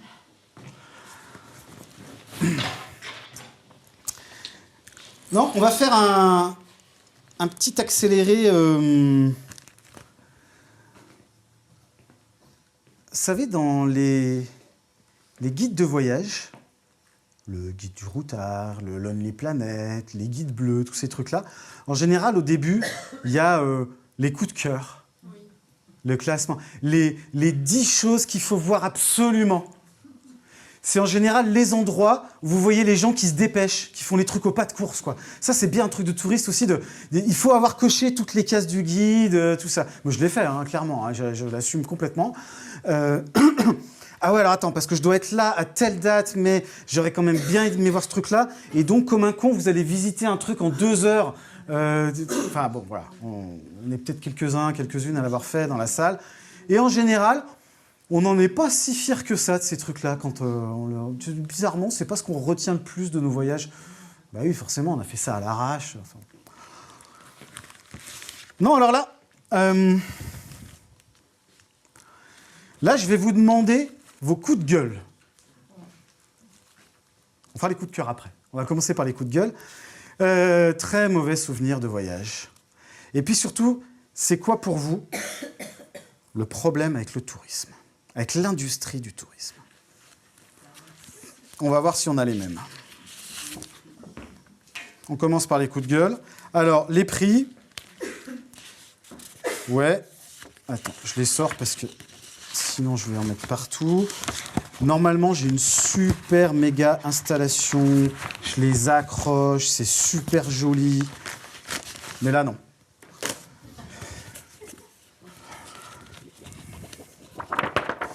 Alors, les prix, moi je ne vais pas l'exprimer de cette manière-là, mais il y a un problème on va appeler ça le pillage économique. Parce que ça, je ne vais pas m'y attarder outre mesure, mais je vous ai expliqué tout à l'heure, hein, l'argent dépensé par les touristes qui, dans son immense majorité à l'échelle mondiale, repart dans les poches des actionnaire. Voilà, donc le pillage économique, c'est aussi, ce que j'ai dit tout à l'heure, ces chaînes hôtelières qui arrivent, qui rasent un village pour installer leurs resorts, ces compagnies. Ça va de pair avec l'effacement culturel. Parce que quand on déplace des populations pour aménager le tourisme local, eh ben, on éradique des cultures, quoi. Voilà, c'est par exemple, moi je me souviens, sur le plateau des Bolavènes, là-haut, des villages où les gens ils sont peinards, tranquilles, comme ça, puis quand ils voient les touristes arriver, tout le monde se met à bosser. Et puis voilà, tout d'un coup, il y a des gens qui se mettent à danser, on ne sait pas pourquoi. Les danses folkloriques. Le folklore, c'est ce qui sert à effacer une culture, hein, dans le tourisme. Voilà. Donc je l'ai évoqué tout à l'heure également, il y a le néocolonialisme, ça va de pair avec les deux précédents, hein, c'est tout à fait lié. Le racisme est très très fort dans le tourisme, très bien implanté, sans problème. Je vous donne juste un tout petit exemple comme ça, c'était dans une auberge de jeunesse, alors mais une fausse, hein, pas une membre officielle de l'Alliance internationale des auberges de jeunesse, à Hanoï, au Vietnam. En fait, un copain vietnamien, on avait bu quelques canons, il ne voulait pas prendre la route pour rentrer chez lui en banlieue de Hanoï, c'était un peu loin. Donc il va au guichet pour demander s'il ne peut pas avoir un lit dans un dortoir, et on lui dit qu'il n'y a plus de place. Et puis nous, on y va après pour se renseigner. Et en fait, ici, il y avait bien des places. C'est juste que cette auberge était interdite aux Vietnamiens. Voilà. On a un gros problème lié au sexisme. Vous voyez de quoi je veux parler ? Le tourisme sexuel. Alors, c'est né avec le tourisme, hein, c'est presque un pléonasme. Les aristos dont je parlais tout à l'heure, là, du nord de l'Europe, etc., quand je disais qu'ils partaient avec les bourses pleines, c'était pas forcément que des pièces d'or. Et ils faisaient bien marcher. Ils n'allaient pas voir que le Colisée à Rome, si vous voyez ce que je veux dire. Alors, c'est relativement bien documenté, le tourisme sexuel. C'est une sacrée catastrophe, ce truc-là. C'est quelques millions de gros ports venus essentiellement d'Europe et d'Amérique du Nord, mais aussi du Japon, de Singapour, enfin les premiers du classement, en fait, qui vont se payer de la chair fraîche dans les pays où elle est accessible. C'est-à-dire, voilà, il y a un rapport de domination assez violent, puisqu'on arrive quelque part, là où des gens cherchent comment s'en sortir. C'est très, très, très problématique. Heureusement, quelques pays commencent à lutter sérieusement contre ça. Et alors, ça existe en France aussi. Hein. Il y a aussi du tourisme sexuel en France, hein, attention. Et puis, il y a des pays qui se spécialisent un petit peu. La Thaïlande, la Tunisie, par exemple, c'est connu. Il y a beaucoup de femmes européennes dans la cinquantaine qui vont chercher des petits jeunes hommes en Tunisie. Enfin, voilà, tout un tas de... Voilà. Heureusement, il y a certains pays qui ont quasiment réussi à éradiquer le tourisme sexuel par des mesures politiques concrètes, comme par exemple le Cambodge. C'était très problématique au Cambodge. Ils ont vraiment pris les choses en main et aujourd'hui, le tourisme sexuel a quasiment disparu du Cambodge. C'est lié, je l'ai dit tout à l'heure, je ne vais pas trop revenir dessus, mais la précarité de l'emploi, hein, c'est exploité de tous les pays. Unissez-vous. Attendez. Hop, voilà. Il y a des pays qui prennent des bonnes décisions politiques, par exemple, pour lutter contre certains problèmes. Il y en a d'autres où ce n'est pas du tout le cas. Le tourisme, c'est souvent... On est dans l'absurdité politique la plus totale. Alors, je vais prendre un exemple qui va vous parler à tous. Il y a de moins en moins de neige. A priori, les stations de ski sont condamnées à plus ou moins brève échéance. Et nous, on est dans une région... où c'est open bar sur les canons à neige et la neige artificielle. C'est Vauquier. Voilà. C'est la région Vauquier. Mais cela dit, en PACA, ils sont pas mal aussi. Nous, Vauquier, il a dit, allez, un plan, on est sur, je crois, l'objectif, c'est 200 millions consacrés à la neige artificielle. En PACA, ils sont que à 100 millions. Petit bras, quand même. En même temps, moins de stations de ski, donc je sais pas le prorata. Voilà, donc bientôt, ça existe déjà dans certains villages en Suisse. J'ai plus le nom exact, mais il y a un bled en Suisse. Ils ont fait un référendum, c'est très suisse, hein, une petite votation locale. Ils avaient le choix entre les canons à neige pour attirer les touristes ou l'eau potable au robinet. Ils ont voté pour la neige. Voilà. Je ne m'étale pas plus longtemps. Un autre truc qui est très intéressant dans le tourisme, c'est eux qui ont inventé le marketing territorial. Ça vient de là à la base. L'idée, si vous voulez, c'est que toutes les villes sont en concurrence les unes avec les autres parce que les villes deviennent des produits. C'est-à-dire, il faut vendre son produit, il faut attirer le client, le chaland. Hein, c'est ça le marketing territorial à la base. Et c'est les professionnels du tourisme qui ont inventé. Alors, nous, à Lyon, on a Only Lyon. Et parce que si des fois que les touristes ils seraient très cons, ils peuvent le lire à l'envers aussi. Tu vois alors, l'agence qui a pondu Only Lyon, c'est ceux qui avaient pondu I Amsterdam. Voilà.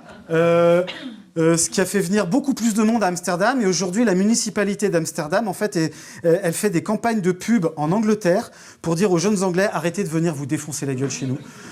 Ça suffit, on ne vous veut plus, en fait. Voilà. Et Prague s'y met aussi, par exemple. Je ne sais pas quel est le slogan. Et donc, toutes les villes s'y mettent au marketing territorial. C'est une saloperie, ce truc.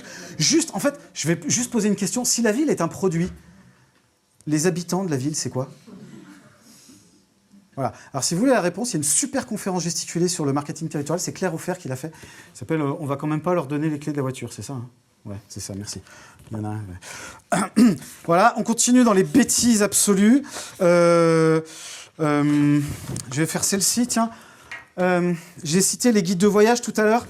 il y a ce qui est en train de remplacer les guides de voyage, le Lonely Planet, le guide du routard, parce qu'après on trouvait que c'était un peu snob, puis que ça limitait, puis que ça envoyait tous les touristes aux mêmes endroits, blablabla. Bon. Sauf qu'il y a pire maintenant. Il y a ces applications de merde qu'on a presque tous sur nos téléphones. Alors la plus connue, vous l'avez citée tout à l'heure, Airbnb. Alors ça, c'est une catastrophe à tous les échelons. Heureusement, les villes s'en rendent compte. Donc il y a de plus en plus de villes qui sont en train de légiférer pour essayer de limiter un peu le massacre. Mais il n'y a pas que ça. Airbnb, à la base, c'est pas que pour les touristes. Même si, bon... Voilà. Non, qu'est-ce qui est en train de remplacer le guide du routard, là? En application téléphonique. TripAdvisor. Alors, il y a des chercheurs qui se sont penchés sur la question. TripAdvisor, en fait, c'est pire que les guides en termes d'entonnoir. C'est-à-dire que si vous voyagez avec un Lonely Planet ou un guide du routard, vous êtes tout en haut de l'entonnoir. Et puis quand vous arrivez à TripAdvisor, vous êtes tout en bas en termes de choix. C'est-à-dire qu'on s'est rendu compte qu'en fait, les touristes, ils vont de plus en plus tous au même endroit. C'est pareil avec Instagram. Tous les influenceurs, influenceuses vont faire les mêmes selfies dans le même champ de lavande, falaise d'Étretat, champ de tournesol. D'ailleurs, il y a des artistes qui se sont amusés à prendre un peu de recul et à les photographier tous. C'est-à-dire que sur la photo de l'influenceuse sur Insta, vous voyez qu'elle avec le paysage derrière, et avec un peu de recul, en fait, ils sont 400 en train de faire la même photo. Voilà. Donc là aussi, ouais, très dangereux de voyager avec TripAdvisor et Instagram. Hein. Ça resserre le choix énormément. Un autre truc qui m'énerve aussi, les Center Parks. Un Center Park, c'est quoi? C'est un parc d'attractions. Hein. Ça consiste à aller raser une forêt pour reconstruire une forêt artificielle par-dessus, mais sous bulle. On peut contrôler. Voilà. Donc vous faites des vacances nature, là où on a éradiqué la nature pour pouvoir construire les infrastructures qui vont vous accueillir. Alors heureusement, il y a de plus en plus de gens qui se rendent compte que ce truc-là, c'est quand même pas génial. Et notamment, il y avait un projet, Center Parks, la marque en France, c'est Pierre et Vacances qui détient le truc. Et ils avaient un projet à Roibon. Vous voyez où c'est? Oui. Ouais. C'est le Jura, Roibon Ah oui, non, pardon, je confonds avec un autre projet. Excusez-moi, oui, bien sûr, c'est en hiver. Ouais, non, c'est autre chose. Roibon en Isère, oui, tout à fait. Et donc, à Roibon, la lutte a payé. Alors, la lutte a été longue. Hein. Ils ont fait une ZAD, hein, en gros, hein, une zone à défendre. Ça a duré plus de 10 ans. Et finalement, Pierre et Vacances a retiré son projet, mais reste propriétaire du terrain. Donc, les zadistes de Roibon, ils restent vigilants quand même. Hein. On ne sait jamais, ils pourraient revenir discrètement par derrière. Alors, la lutte à Roibon, elle a permis un autre truc génial. C'est que, en discutant entre eux, comme ça, parce que quand ils n'étaient pas pris entre deux attaques de CRS fumigènes, ils avaient le temps de causer. Voilà, et donc de critiquer le tourisme. Et donc, ils ont créé l'Office de l'antitourisme, dont le siège officiel se trouve à Grenoble. Et j'ai pas mal discuté avec eux pour créer cette conférence gesticulée. Très intéressant. Je vous conseille très vivement la lecture de ce site internet avec beaucoup de ressources. Et il donne plein d'idées pour saboter joyeusement et de manière très radicale et à la fois très ludique les projets touristiques qui viendraient abîmer par chez vous. Et enfin... je termine, vous avez vu, c'est au pas de course. Hein. Je termine le dernier, ce qui pour moi est un problème majeur du tourisme, c'est ces putains de valises à roulettes.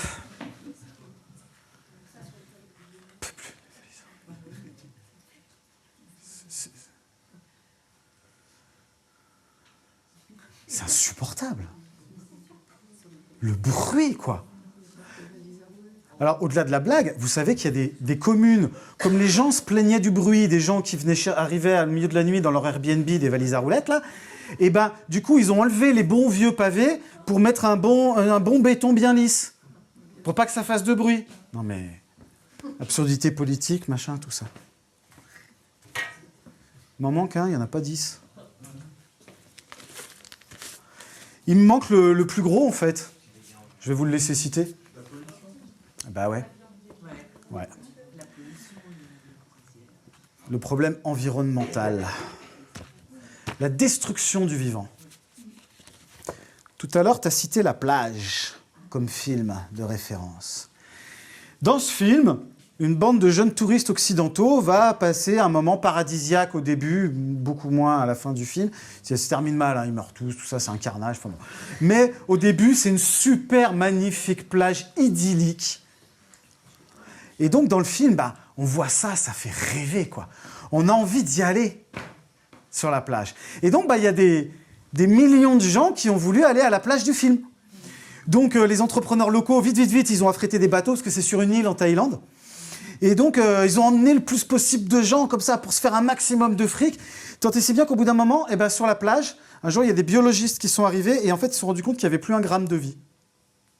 C'est-à-dire que dans le sable, dans l'eau, il y avait plus de... La végétation était en train de crever, enfin, tout était mort, quoi. Piétiné, enfin... Et donc, les autorités locales sont quand même dit que peut-être ils allaient faire quelque chose. Donc, la solution, ça a été de mettre une ligne de flottaison dans l'eau pour interdire aux bateaux de s'approcher trop près de la plage. Donc, c'était de mémoire, je crois que c'était à 800 mètres du rivage. Ce qui n'a pas du tout dérangé en fait, les tours opérateurs locaux, parce que du coup, ils ont continué pour le même prix à remplir les mêmes bateaux. Ils s'arrêtaient à la ligne, et comme ça, les touristes pouvaient prendre des photos au téléobjectif de la plage à 800 mètres. Voilà. Alors, la plage, elle est relativement, partiellement sauvée. Elle a été réouverte récemment. Je ne sais pas si c'est l'idée du siècle. La vie est revenue. Pour combien de temps? Voilà, mais maintenant, il y a des quotas. C'est-à-dire que ce n'est pas plus d'un certain nombre de personnes par jour. Je ne sais plus exactement combien, mais... C'est un truc qui est assez pratiqué, l'idée des quotas. Hein, ils l'ont fait dans les calanques à Marseille cet été, là. Voilà. Alors, il y a plusieurs façons de le faire. Il y a des endroits où c'est les plus riches qui payent, et puis comme ça, il n'y a qu'eux qui y vont. Peut-être pas la meilleure solution. Il y a des endroits, c'est par tirage au sort. Par exemple, si vous voulez descendre la vallée du Colorado en canoë-kayak, une des plus belles rivières au monde à faire, et c'est un tirage au sort. Voilà. Un nombre de bateaux par jour qui part. On le voit dans le film Into the Wild, gros film de voyage aussi, où il y a un mec qui part... Là aussi, ça finit mal, je le dis pour ceux qui ne l'ont pas vu. Ça finit souvent mal, ouais. Parce qu'on est des idiots du voyage. Ouais, je ne vais pas vous laisser quand même avec un portrait complètement défaitiste du tourisme. Il y a quand même quelques petits trucs intéressants à garder. D'abord parce que on ne voyage pas pour rien, je vous l'ai dit tout à l'heure, mais ce que je n'ai pas précisé, c'est que... je ne sais pas si vous avez entendu parler de la pyramide des besoins. Oui. C'est sûr que dans la pyramide des besoins, de nos besoins les plus fondamentaux, c'est sûr qu'il n'y a pas le voyage. Hein. C'est d'abord avoir à manger, se nourrir, un toit sur la tête, la santé, etc. Mais quand même, il faut se construire. Et dans toutes les études sociologiques qui ont été menées, quelque chose qui revient très, très, très fréquemment, mais quand je dis très, très, très fréquemment, c'est dans plus de 95% des témoignages sur... la manière dont les gens se sont construits, leurs souvenirs, qu'est-ce qu'ils disent, je ne sais pas comment le tourner, mais en gros, voilà, si je suis la personne que je suis aujourd'hui, c'est grâce à les vacances et les voyages reviennent dans plus de 95% des cas. Souvent, par exemple, les colonies de vacances, ce genre de trucs. Sauf qu'on y a de moins en moins accès. Donc il y a un truc pour lequel il va falloir se battre, c'est le droit aux vacances pour toutes et tous. C'était le cas il n'y a pas si longtemps. C'est en train de sévèrement être rogné. Alors, on a quand même des gens qui se battent à tous les niveaux. Donc, il y a plein de petites associations locales. Il y a des collectivités locales qui continuent à financer les colos pour les gamins, l'été et compagnie. Il y a les chèques vacances. Voilà, il y a tout un tas de choses qui existent. La CAF file des aides. Mais ça ne suffit pas. Donc, c'est pour ça qu'il y a une vingtaine de députés qui ont rédigé la proposition de loi numéro 1501. Pour le droit aux vacances pour toutes et tous. 66 ils sont exactement à avoir signé cette proposition de loi. Majoritairement de la NUPES, mais pas que. Voilà. Donc par exemple, c'est des trucs comme les trains à 1 euro pendant l'été pour que les gens puissent partir, gratuité de péage, ce genre de trucs, universalisation du chèque vacances, mise en place d'un pass colo verte. Le projet de loi voudrait que tous les gamins de France puissent partir 2 semaines en colo tous les étés. Tous les mômes. Sans distinction. Il me plaît bien, moi, ce projet de loi. Alors, on a parlé de destruction du vivant. Il y a des manières peut-être de moins le détruire. La marche, le vélo, les déplacements tranquillou pépère, quoi. Voilà. Je parlais de décisions politiques tout à l'heure, mais vous savez que l'immense majorité des décisions politiques concernant le tourisme ne sont pas prises au niveau national. On n'a même pas toujours systématiquement un ministre du tourisme, d'ailleurs. C'est pas systématique. Bon, là, en ce moment, il y en a une qui vient d'être nommée, là, qui dépend de l'économie, je ne sais pas son nom, on s'en fout. Parce que les décisions sont prises au niveau local. Le plan neige, c'est la région. Mais c'est surtout, c'est les villes, les villages, les communautés de communes, beaucoup, qui décident du développement touristique. Et par exemple, à son échelle, au niveau local, on peut peser. Un petit groupe de personnes peut facilement dire que là, en fait, au lieu de raser cette forêt pour faire un golf, on ne va pas la raser. Sinon, on va venir saboter les pelleteuses. C'est ce qu'ils ont fait il n'y a pas très longtemps vers chez moi, le bois de Bramar. Bon, ils n'ont pas réussi à saboter les pelleteuses, la forêt a quand même été rasée, mais pour l'instant, il n'y a rien qui est construit dessus parce que le projet est suspendu. Voilà, c'était le cas à Roibon, etc., etc. Et on peut peser sur les politiques locales. C'est à notre échelle. C'est quelque chose qu'on peut faire. Relancer le tourisme social, faire en sorte que le patrimoine arrête de disparaître. Relancer les comités de jumelage, je ne reviens pas, j'ai déjà dit. Aller dans les réseaux alternatifs, militants. J'ai parlé tout à l'heure, là, à Milan, on s'était fait un petit voyage entre nous, mais ces trucs-là continuent. Et puis, c'est le réseau des auberges de jeunesse. Alors attention, ceux qui sont affiliés à la fédération, quand même, hein, parce qu'il y en a qui se revendiquent auberges de jeunesse, mais qui ne le sont pas du tout. Mais les auberges de jeunesse, à la base, c'est du tourisme social et solidaire, et c'est plutôt cool comme truc. Là, je vous disais tout à l'heure, j'ai joué à Rouen, par exemple, j'ai joué à l'auberge de jeunesse de Rouen. C'était un bonheur absolu. Voilà, et puis, par exemple, une asso que j'aime bien citer, il y en a plein. Hein. Il y a Arvel, par exemple, qui est notamment implanté sur Lyon, qui est une asso très intéressante. L'idée, c'est d'apprendre aux gens à voyager par eux-mêmes, en fait. Ils ne savent pas, on les emmène en voyage organisé, mais on leur explique que la prochaine fois, tu n'auras pas besoin de nous, tu te débrouilles. Il y a Servas International, qui est un réseau international depuis les années 50, qui est un réseau pour la paix dans le monde. Ils organisent des échanges comme ça. J'ai eu l'occasion de discuter avec eux, c'est des gens absolument extraordinaires. Ils sont présents dans 150 pays. Et voilà, tout le temps, ils se visitent les uns les autres, tout ça. C'est Couchsurfing avant Internet, quoi. Les comités d'entreprise ont tendance à vouloir arrêter les histoires de chèques vacances et compagnie, de vendre les sites de colonies de vacances et compagnie. Ça aussi, il va falloir dans les boîtes, là. C'est pas très démocratique, le milieu de l'entreprise. Hein. C'est un peu proto-capitaliste, mais là aussi, il y a des choses à faire. Il faut peser au sein des comités d'entreprise parce que eux, ils permettent encore à beaucoup de gens de partir en vacances. Je vais un peu vite là, je vais reprendre mon souffle. Quand je dis là à des gens partir en vacances, machin, les gamins, etc. En fait, je ne sais pas si vous vous rendez compte, mais parce que vous savez qu'en France, il y a 45% des Français qui partent jamais en vacances. Ça, il faut s'en rappeler. Il y a un enfant sur 4 qui part jamais en vacances. Alors, c'est des stats que je n'ai pas sortis de nulle part. Hein. C'est un travail commun entre l'INSEE, l'Ipsos et le Front Populaire. C'est plutôt béton, c'est un rapport qui est actualisé chaque année. Les chiffres vont de pire en pire et en s'aggravant. Quand on donne du fric au secours populaire, ça peut permettre à des gens de partir en vacances. Et donc de se construire, etc., comme je disais tout à l'heure. C'est difficile d'aimer la République adulte quand on n'en a pas bénéficié enfant. Bon, on finit sur des trucs un peu rigolos. Il y a toutes ces petites applications un peu sympas. Alors, Couchsurfing, il paraît que c'est devenu payant, mais il y en a d'autres. Il y a Be Welcome, il y a tous ces trucs qui sont les pures alternatives à Airbnb, quoi. Alors, dès qu'on peut se passer d'Airbnb, il faut arrêter. Hein. Je dis pas que, voilà, j'ai pas de leçons à donner et ça m'arrive encore des fois. Bon, mais si je peux éviter, j'évite. Et puis voilà, quoi. Faut occuper les lieux. Faut les empêcher de raser les forêts, de bétonner le vivant et compagnie. Ah, mais j'ai pas dit que c'était facile, mais c'est possible. Et puis, l'alternative aux valises à roulettes. Parce qu'avec une valise à roulettes, si vous voulez, vous êtes conditionné. Vous pouvez aller que là où ça passe, quoi.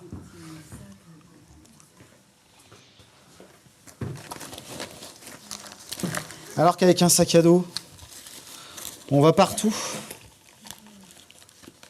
Voilà, on ramène plein d'oiseaux pour la mémé Lily. J'avais ramené des pélicans. J'avais ramené du coq. Ah non, ça c'est pas moi, ça vient du Portugal. Tiens, d'ailleurs, je sais plus qui c'est qui a cité le Portugal tout à l'heure. Tiens, des petits oiseaux LGBT du Vietnam. Parce que c'était interdit là-bas, j'avais aidé des copains. Voilà, enfin bon. La collecte s'accélère. S'agrandit, pardon. C'est moi qui ai accéléré le voyage, mais...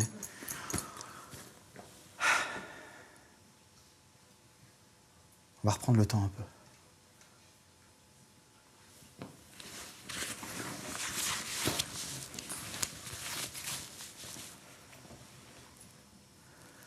La route m'appelle et m'attire, à l'est, à l'ouest, au sud, au nord. Ce soir ici j'ai trouvé un lit, demain je coucherai dehors.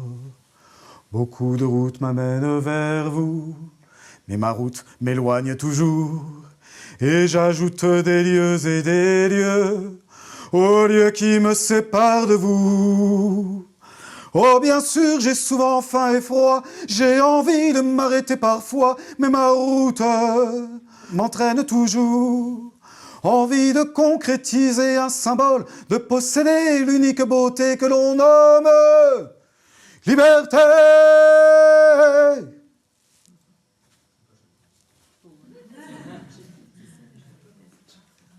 Ah, il y a toujours des gens qui disent « Ah ouais, mais ça, je le connais, je l'ai entendu, ce truc-là. » Années 70. Merci. Qui est-ce? Michel Coringe. Je l'ai mise parce que c'était la chanson préférée de mon père à l'époque. Allez, dernière étape avant le retour. Le retour, c'est la conclusion, en gros. Enfin, voilà, pourquoi... Alors cette fois-ci, je suis allé poser mon sac à Piscoelchi. Je vous laisse réfléchir, ça me permet de boire de l'eau.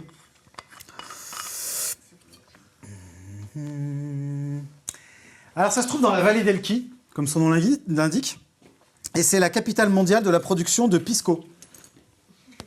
Ils sont malins les gars. Tu vois ? Alors le pisco, c'est une gnôle absolument infecte. C'est un alcool chilien, on est au Chili. Voilà. C'est très fort, le pisco, ça tabasse la tête. C'est pas pour ça que j'étais allé. Je fais des bars parallèles, mais je suis pas que alcoolique non plus. En fait, j'étais allé là-bas parce que la vallée d'Elchi est une vallée en bord de désert, de cordillère des Andes, etc., où en fait on a les cieux les plus purs du monde. Et donc, il y a des observatoires dans la montagne. On peut aller observer les étoiles comme on les voit quasiment nulle part ailleurs, sauf à aller se perdre au milieu de l'océan ou du Sahara, quoi. Et avec une petite bande de touristes comme moi, oui, parce que depuis le temps, j'avais arrêté de dire que j'étais un voyageur, moi. Non, je m'assumais parfaitement comme touriste, il n'y a pas de problème. Et donc, on avait décidé d'aller se faire la petite visite de l'observatoire. Donc passionnant, hein, on a appris plein de trucs, que par exemple les civilisations précolombiennes, avant l'arrivée des conquistadors, un genre de touriste un peu particulier, hein, qui consiste à exterminer tout ce qui était là avant vous, eux, en fait, comme des étoiles, il y en avait tellement dans le ciel que définir des constellations par les étoiles, ça leur paraissait pas hyper pertinent. Donc eux, c'était les rares zones d'ombre dans lesquelles ils voyaient des dessins. Donc ils avaient le petit singe, le grand anaconda, jusqu'à ce que des barbus arrivent en disant « Non, mais ça, c'est la croix du Sud. » Une croix, avec les étoiles. Bon. Puis ce soir-là, on a appris tout ça, et c'était très chouette. Et puis, après la visite, la fille à l'accueil, à l'auberge de jeunesse, nous a dit « Si vous voulez, après, il y a une petite balade très chouette à faire dans la montagne. C'est un parcours de land art. » d'art dans l'espace naturel, fait avec des éléments naturels. Et tout au bout, tout en haut de la montagne, au sommet, il y a une échelle comme ça, et voilà, comme si on allait monter dans les étoiles et tout. Donc, nous, on s'est dit, ouais, ça a l'air chouette ce truc, on fait ça après la balade. Après la visite de l'observatoire, donc, de nuit.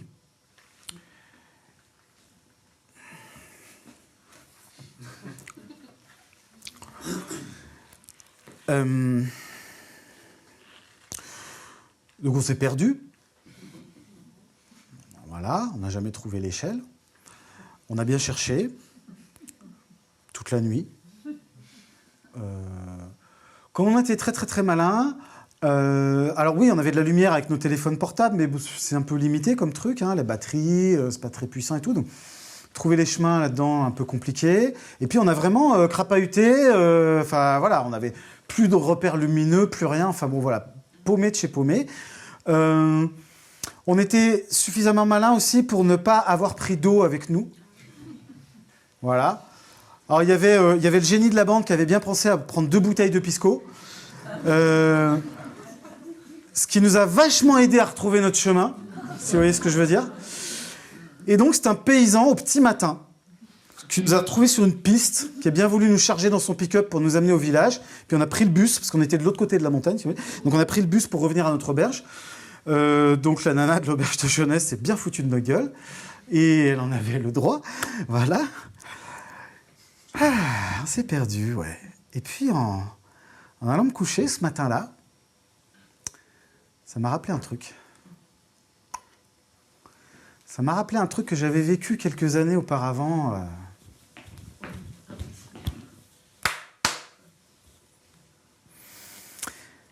Dans ce village vacances, j'étais animateur ado. Alors moi, quand on m'avait recruté, animateur ado, très bien. J'avais mon BAFA, j'avais travaillé dans des centres de loisirs, des petits centres aérés de quartier. Donc faire des jeux avec les jeunes, je savais ce que c'était. Donc pas de problème, voilà. Sauf que les centres aérés, les centres de loisirs, ça dépend du ministère de la Jeunesse et des Sports. Oui, je dis Jeunesse et Sports. Ils changent de nom à chaque gouvernement, donc on va garder Jeunesse et Sports. Et c'est très encadré, c'est très structuré, il faut avoir un projet éducatif, on met en place... Voilà, on a des pratiques pédagogiques réfléchies, avec un taux d'encadrement, par exemple, à un adulte pour 8, 10, 12 enfants, selon l'âge, voilà. Mais là, j'étais dans le monde merveilleux du tourisme. Donc Jeunesse et Sport, on s'en balance. Et puis en plus, c'était la première année où donc VVF était devenue une entreprise, donc on avait les enquêtes de satisfaction. C'est un truc, ça, si vous ne connaissez pas, il faut que je vous explique très brièvement. En gros, les gens restent une semaine, bon, des fois 2, mais du samedi au samedi, c'est très carré comme truc. Et quand ils partent, au moment de l'état des lieux, ils remplissent un questionnaire pour savoir s'ils sont satisfaits du ménage, de la bouffe, vous savez, la tartiflette surgelée, là, voilà. Et puis des animations qu'on leur a proposées. Et donc, moi, j'étais noté par les jeunes, sur les animations jeunesse. Et en gros, je tournais depuis le début de la saison à 75%, ce que je trouvais plutôt correct. Ça voulait dire que 3 jeunes sur 4 qui étaient venus dans mon club ado étaient satisfaits de ce que je leur proposais. Et en fait, le chef du village, lui, pas du tout. Donc mon patron, hein. Et donc, il vient me voir, il me dit « Non, mais Pierrot, il faut muscler ton programme. Hein. Ça va pas du tout.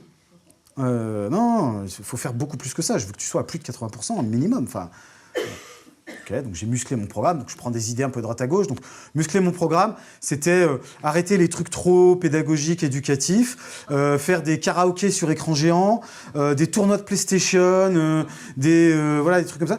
Et puis quand même, j'avais réussi à organiser un truc qui me paraissait sympa. On m'avait suggéré fortement l'idée d'aller faire un barbecue dans un refuge dans la montagne. Et donc le premier soir où on va faire le barbecue avec les ados, donc là au moment du rendez-vous, je suis avec 55 ados. De 14 à 17 ans. Ah, il n'y a pas de taux d'encadrement dans le tourisme.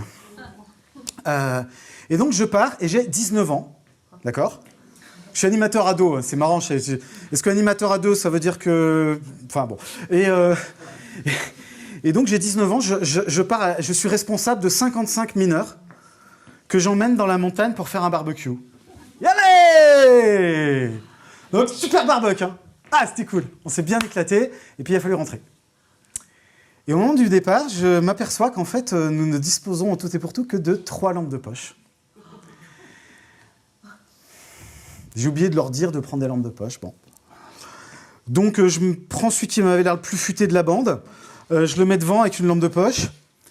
Ensuite, la deuxième plus futée, je la mets au milieu avec la deuxième lampe de poche. Et moi, je fais voiture-balai.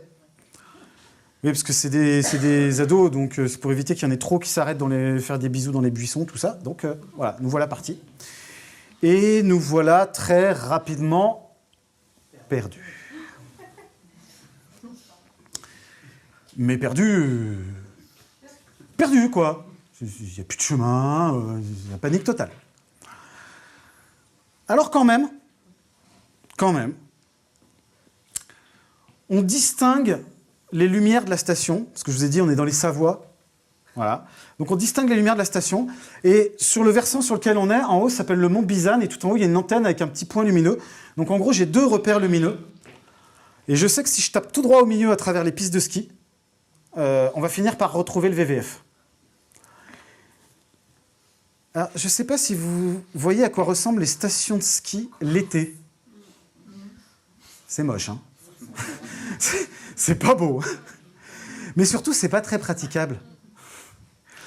Donc bon, on a franchi quelques ravins, 1 ou 2 rivières, et puis bon, j'ai fini par ramener tout le monde en vie. Tout le monde est rentré, tout allait bien. Moi, j'étais super content parce qu'il n'y avait pas eu d'accident, puis parce qu'on était rentré. Bon, on avait 2 heures de retard, mais ça va. C'est pas la cata non plus. Et les jeunes repartent avec leur famille. Tout le monde a l'air super content, sauf le patron qui m'attrape, qui m'emmène dans la coulisse. Je vous ai dit, industrie carton-pâte, on va pas s'engueuler devant tout le monde. Et là, il me pourrit. Il me gueule dessus, mais comme jamais je me suis fait allumer de ma vie. C'était... Alors, moi, je découvrais un petit peu le monde du travail dans une entreprise privée. J'avais bossé pour des petites associations de quartier, quoi. Ces notions hiérarchiques, etc., n'étaient pas aussi fortes, vous voyez. J'avais 19 ans, j'avais une très vague connaissance de mes droits en tant que jeune travailleur. Voilà. Et alors, jamais, aucun de mes employeurs de toute ma carrière ne m'a parlé comme ça. Tu confirmes, Anne, j'ai une ancienne chef, là, tu m'as jamais engueulé. Voilà, bon. Mais il me hurlait dessus. C'était ultra violent. Moi, j'étais tétanisé. Mon coiffeur était grand, il était costaud et tout. T'es complètement malade. Et puis, très rapidement, le ton de sa voix se met à baisser. Mais alors, très vite. Il reprend une voix normale. Et là, je m'aperçois qu'il regarde juste par-dessus mon épaule. Et juste derrière, comme ça, il y a Jean-Luc, délégué CGT.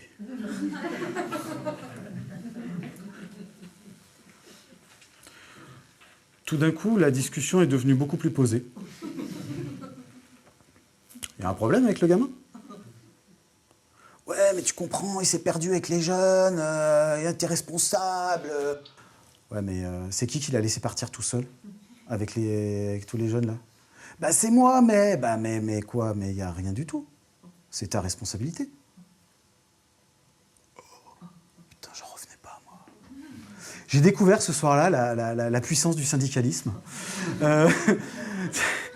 Ouais, autant vous dire que le lendemain, je suis allé voir Jean-Luc, j'ai dit, bah si, je vais prendre ma carte, hein. C'est la moindre des choses, hein. Ouais. Voilà, les travailleurs exploités du tourisme sont très peu syndiqués.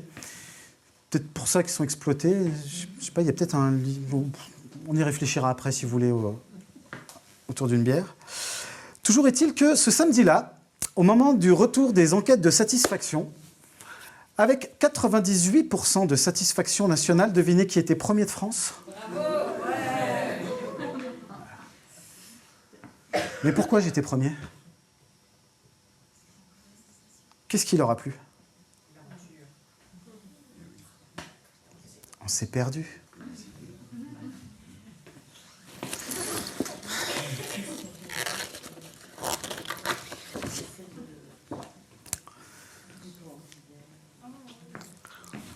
J'en aurais plein éventuellement à vous proposer, mais si je devais vous conseiller un seul et unique livre de voyage, si jamais vous n'en lisez qu'un seul dans votre vie, parce que les écrivains voyageurs, ils produisent beaucoup, hein. Parfois trop, pour certains contemporains peut-être, si ma raison. Il y en a qui pourraient produire moins, on s'en passerait très bien. Par contre, Nicolas Bouvier a écrit L'usage du monde. C'est probablement l'un des plus beaux livres de voyage qu'il existe sur le marché.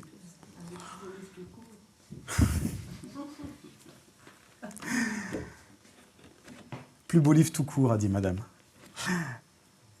On peut lire dans cette pépite, dans cet ouvrage, des pépites comme, par exemple, en route, le mieux, c'est de se perdre.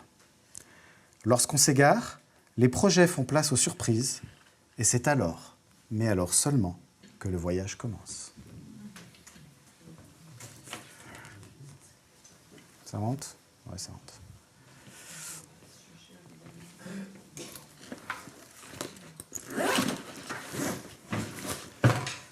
Moi, il avait fallu que j'aille me perdre au Chili pour comprendre ça, quoi.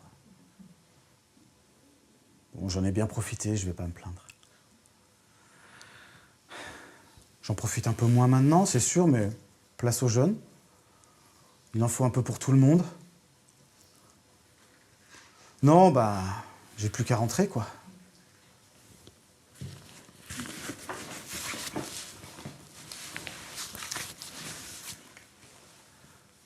Heureux qui, comme Ulysse, a fait un beau voyage.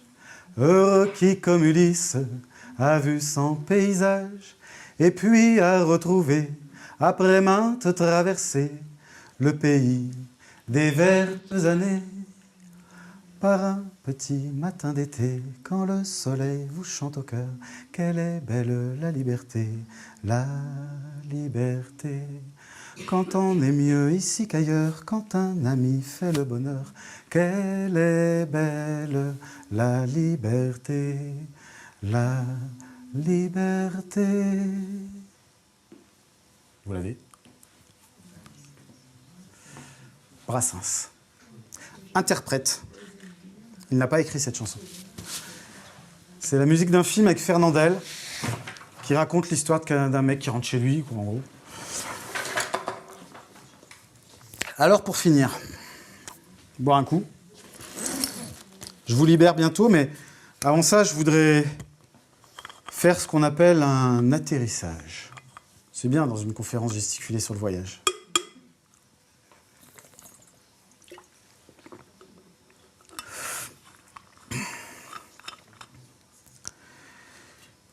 Je ne suis pas venu pour vous dire si l'important c'était la route ou la destination.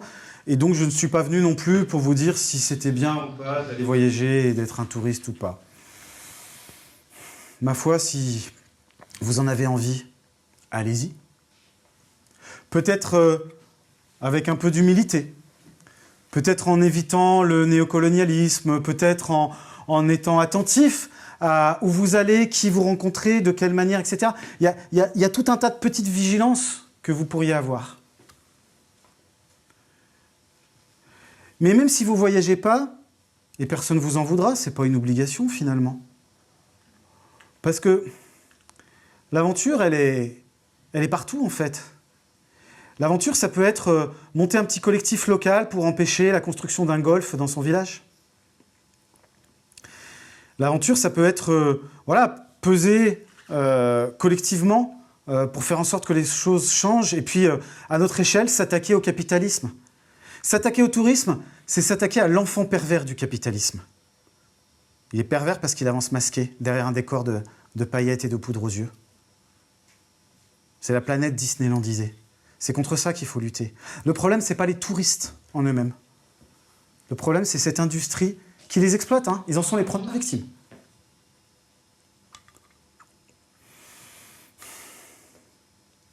Parmi les ouvrages que j'ai consultés pour créer cette conférence,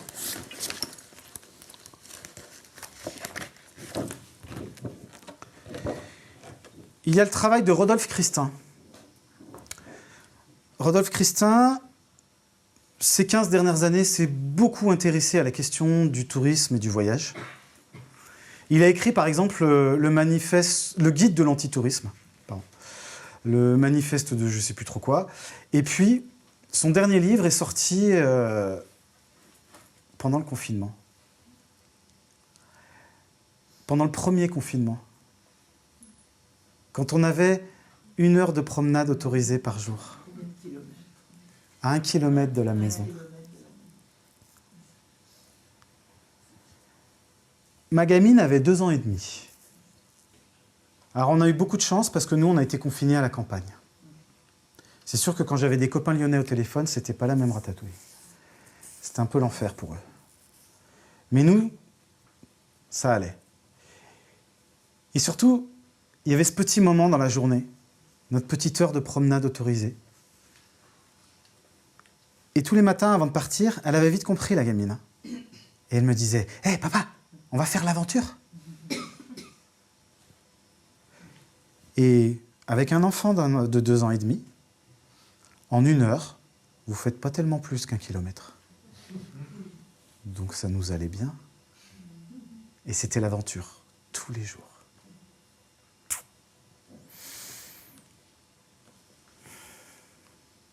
J'ai beaucoup repensé à tout ça parce que j'ai repensé à quel point j'ai pu être peut-être parfois méprisant vis-à-vis de ma mémé Lily. Oui, je lui amenais des petits oiseaux, mais pendant longtemps, j'ai pensé que c'était une bidochon de touristes qui partaient en voyage organisé et qui n'avaient rien compris à rien. Alors qu'en fait, ce qu'elle vivait, elle, dans ses voyages, c'était largement aussi intense que ce que je vivais moi, que ce que vivait Nicolas Bouvier, ou que ce que vivent des Sylvain machin.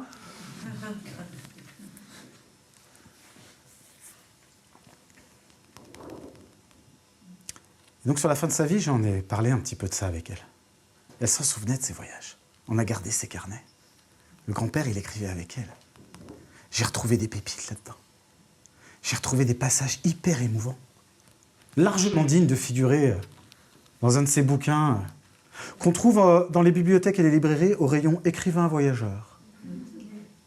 Au rayon géographie, vous avez le guide du routard. Et puis j'ai découvert le travail de Rodolphe. Rodolphe, il fait partie aussi de l'Office de l'antitourisme. Et Rodolphe, il a fini par se dire, mais en fait, la vraie vie est ici. Voyager encore. Rodolphe, il est arrivé à la conclusion que se déplacer, ça a peut-être été un des actes majeurs fondateurs du XXe siècle. L'humanité s'est énormément déplacée, le fameux tourisme de masse. Mais sauf qu'aujourd'hui, on est confronté à tellement de défis, social, environnemental, à tous les niveaux, sanitaires, psychiques même. Alors l'écologie sociale apportera ses ressources, la lutte pour le vivant. Mais le chantier contre l'invivabilité du monde est immense. Il va falloir qu'on se remonte les manches. Et alors peut-être qu'il va falloir qu'on envisage d'autres manières et d'arrêter un peu avec le carton-pâte et puis de revenir un peu au réel. Revenir au réel comme on revient à la raison, en fait. Arrêter avec la consommation et le management du monde. Apprendre à dévisager nos proximités, réinterroger les évidences qui sont sous nos yeux. Et puis se rappeler que notre ici, c'est aussi l'ailleurs de quelqu'un d'autre. Repenser l'hospitalité, toutes ces choses-là. Bref, voyagez si vous en avez envie. Ou pas, peu importe. Mais en tout cas, il y a des combats à mener. Où que vous soyez, où que nous soyons.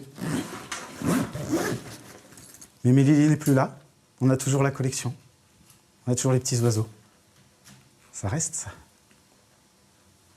Et puis, ma gamine a son passeport, alors j'espère bien qu'on ira tamponner quelques visas dessus, quand elle grandira un peu. Mais en attendant, n'oubliez pas que l'aventure commence à l'aurore de chaque matin. L'aventure commence alors que la lumière nous lave les mains. L'aventure commence à l'aurore et l'aurore nous guide en chemin.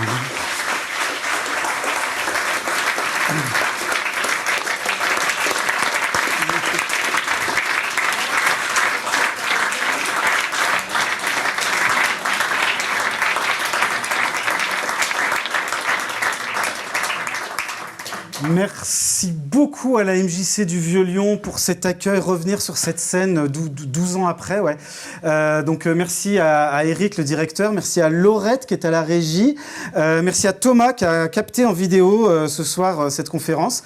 Un petit applaudissement pour eux, s'il vous plaît.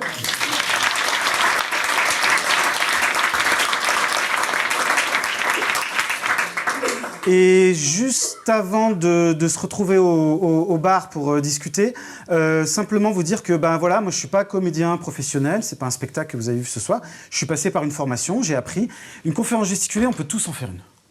On a tous quelque chose à dire sur nos vécus. Voilà. Bonne soirée, à tout à l'heure.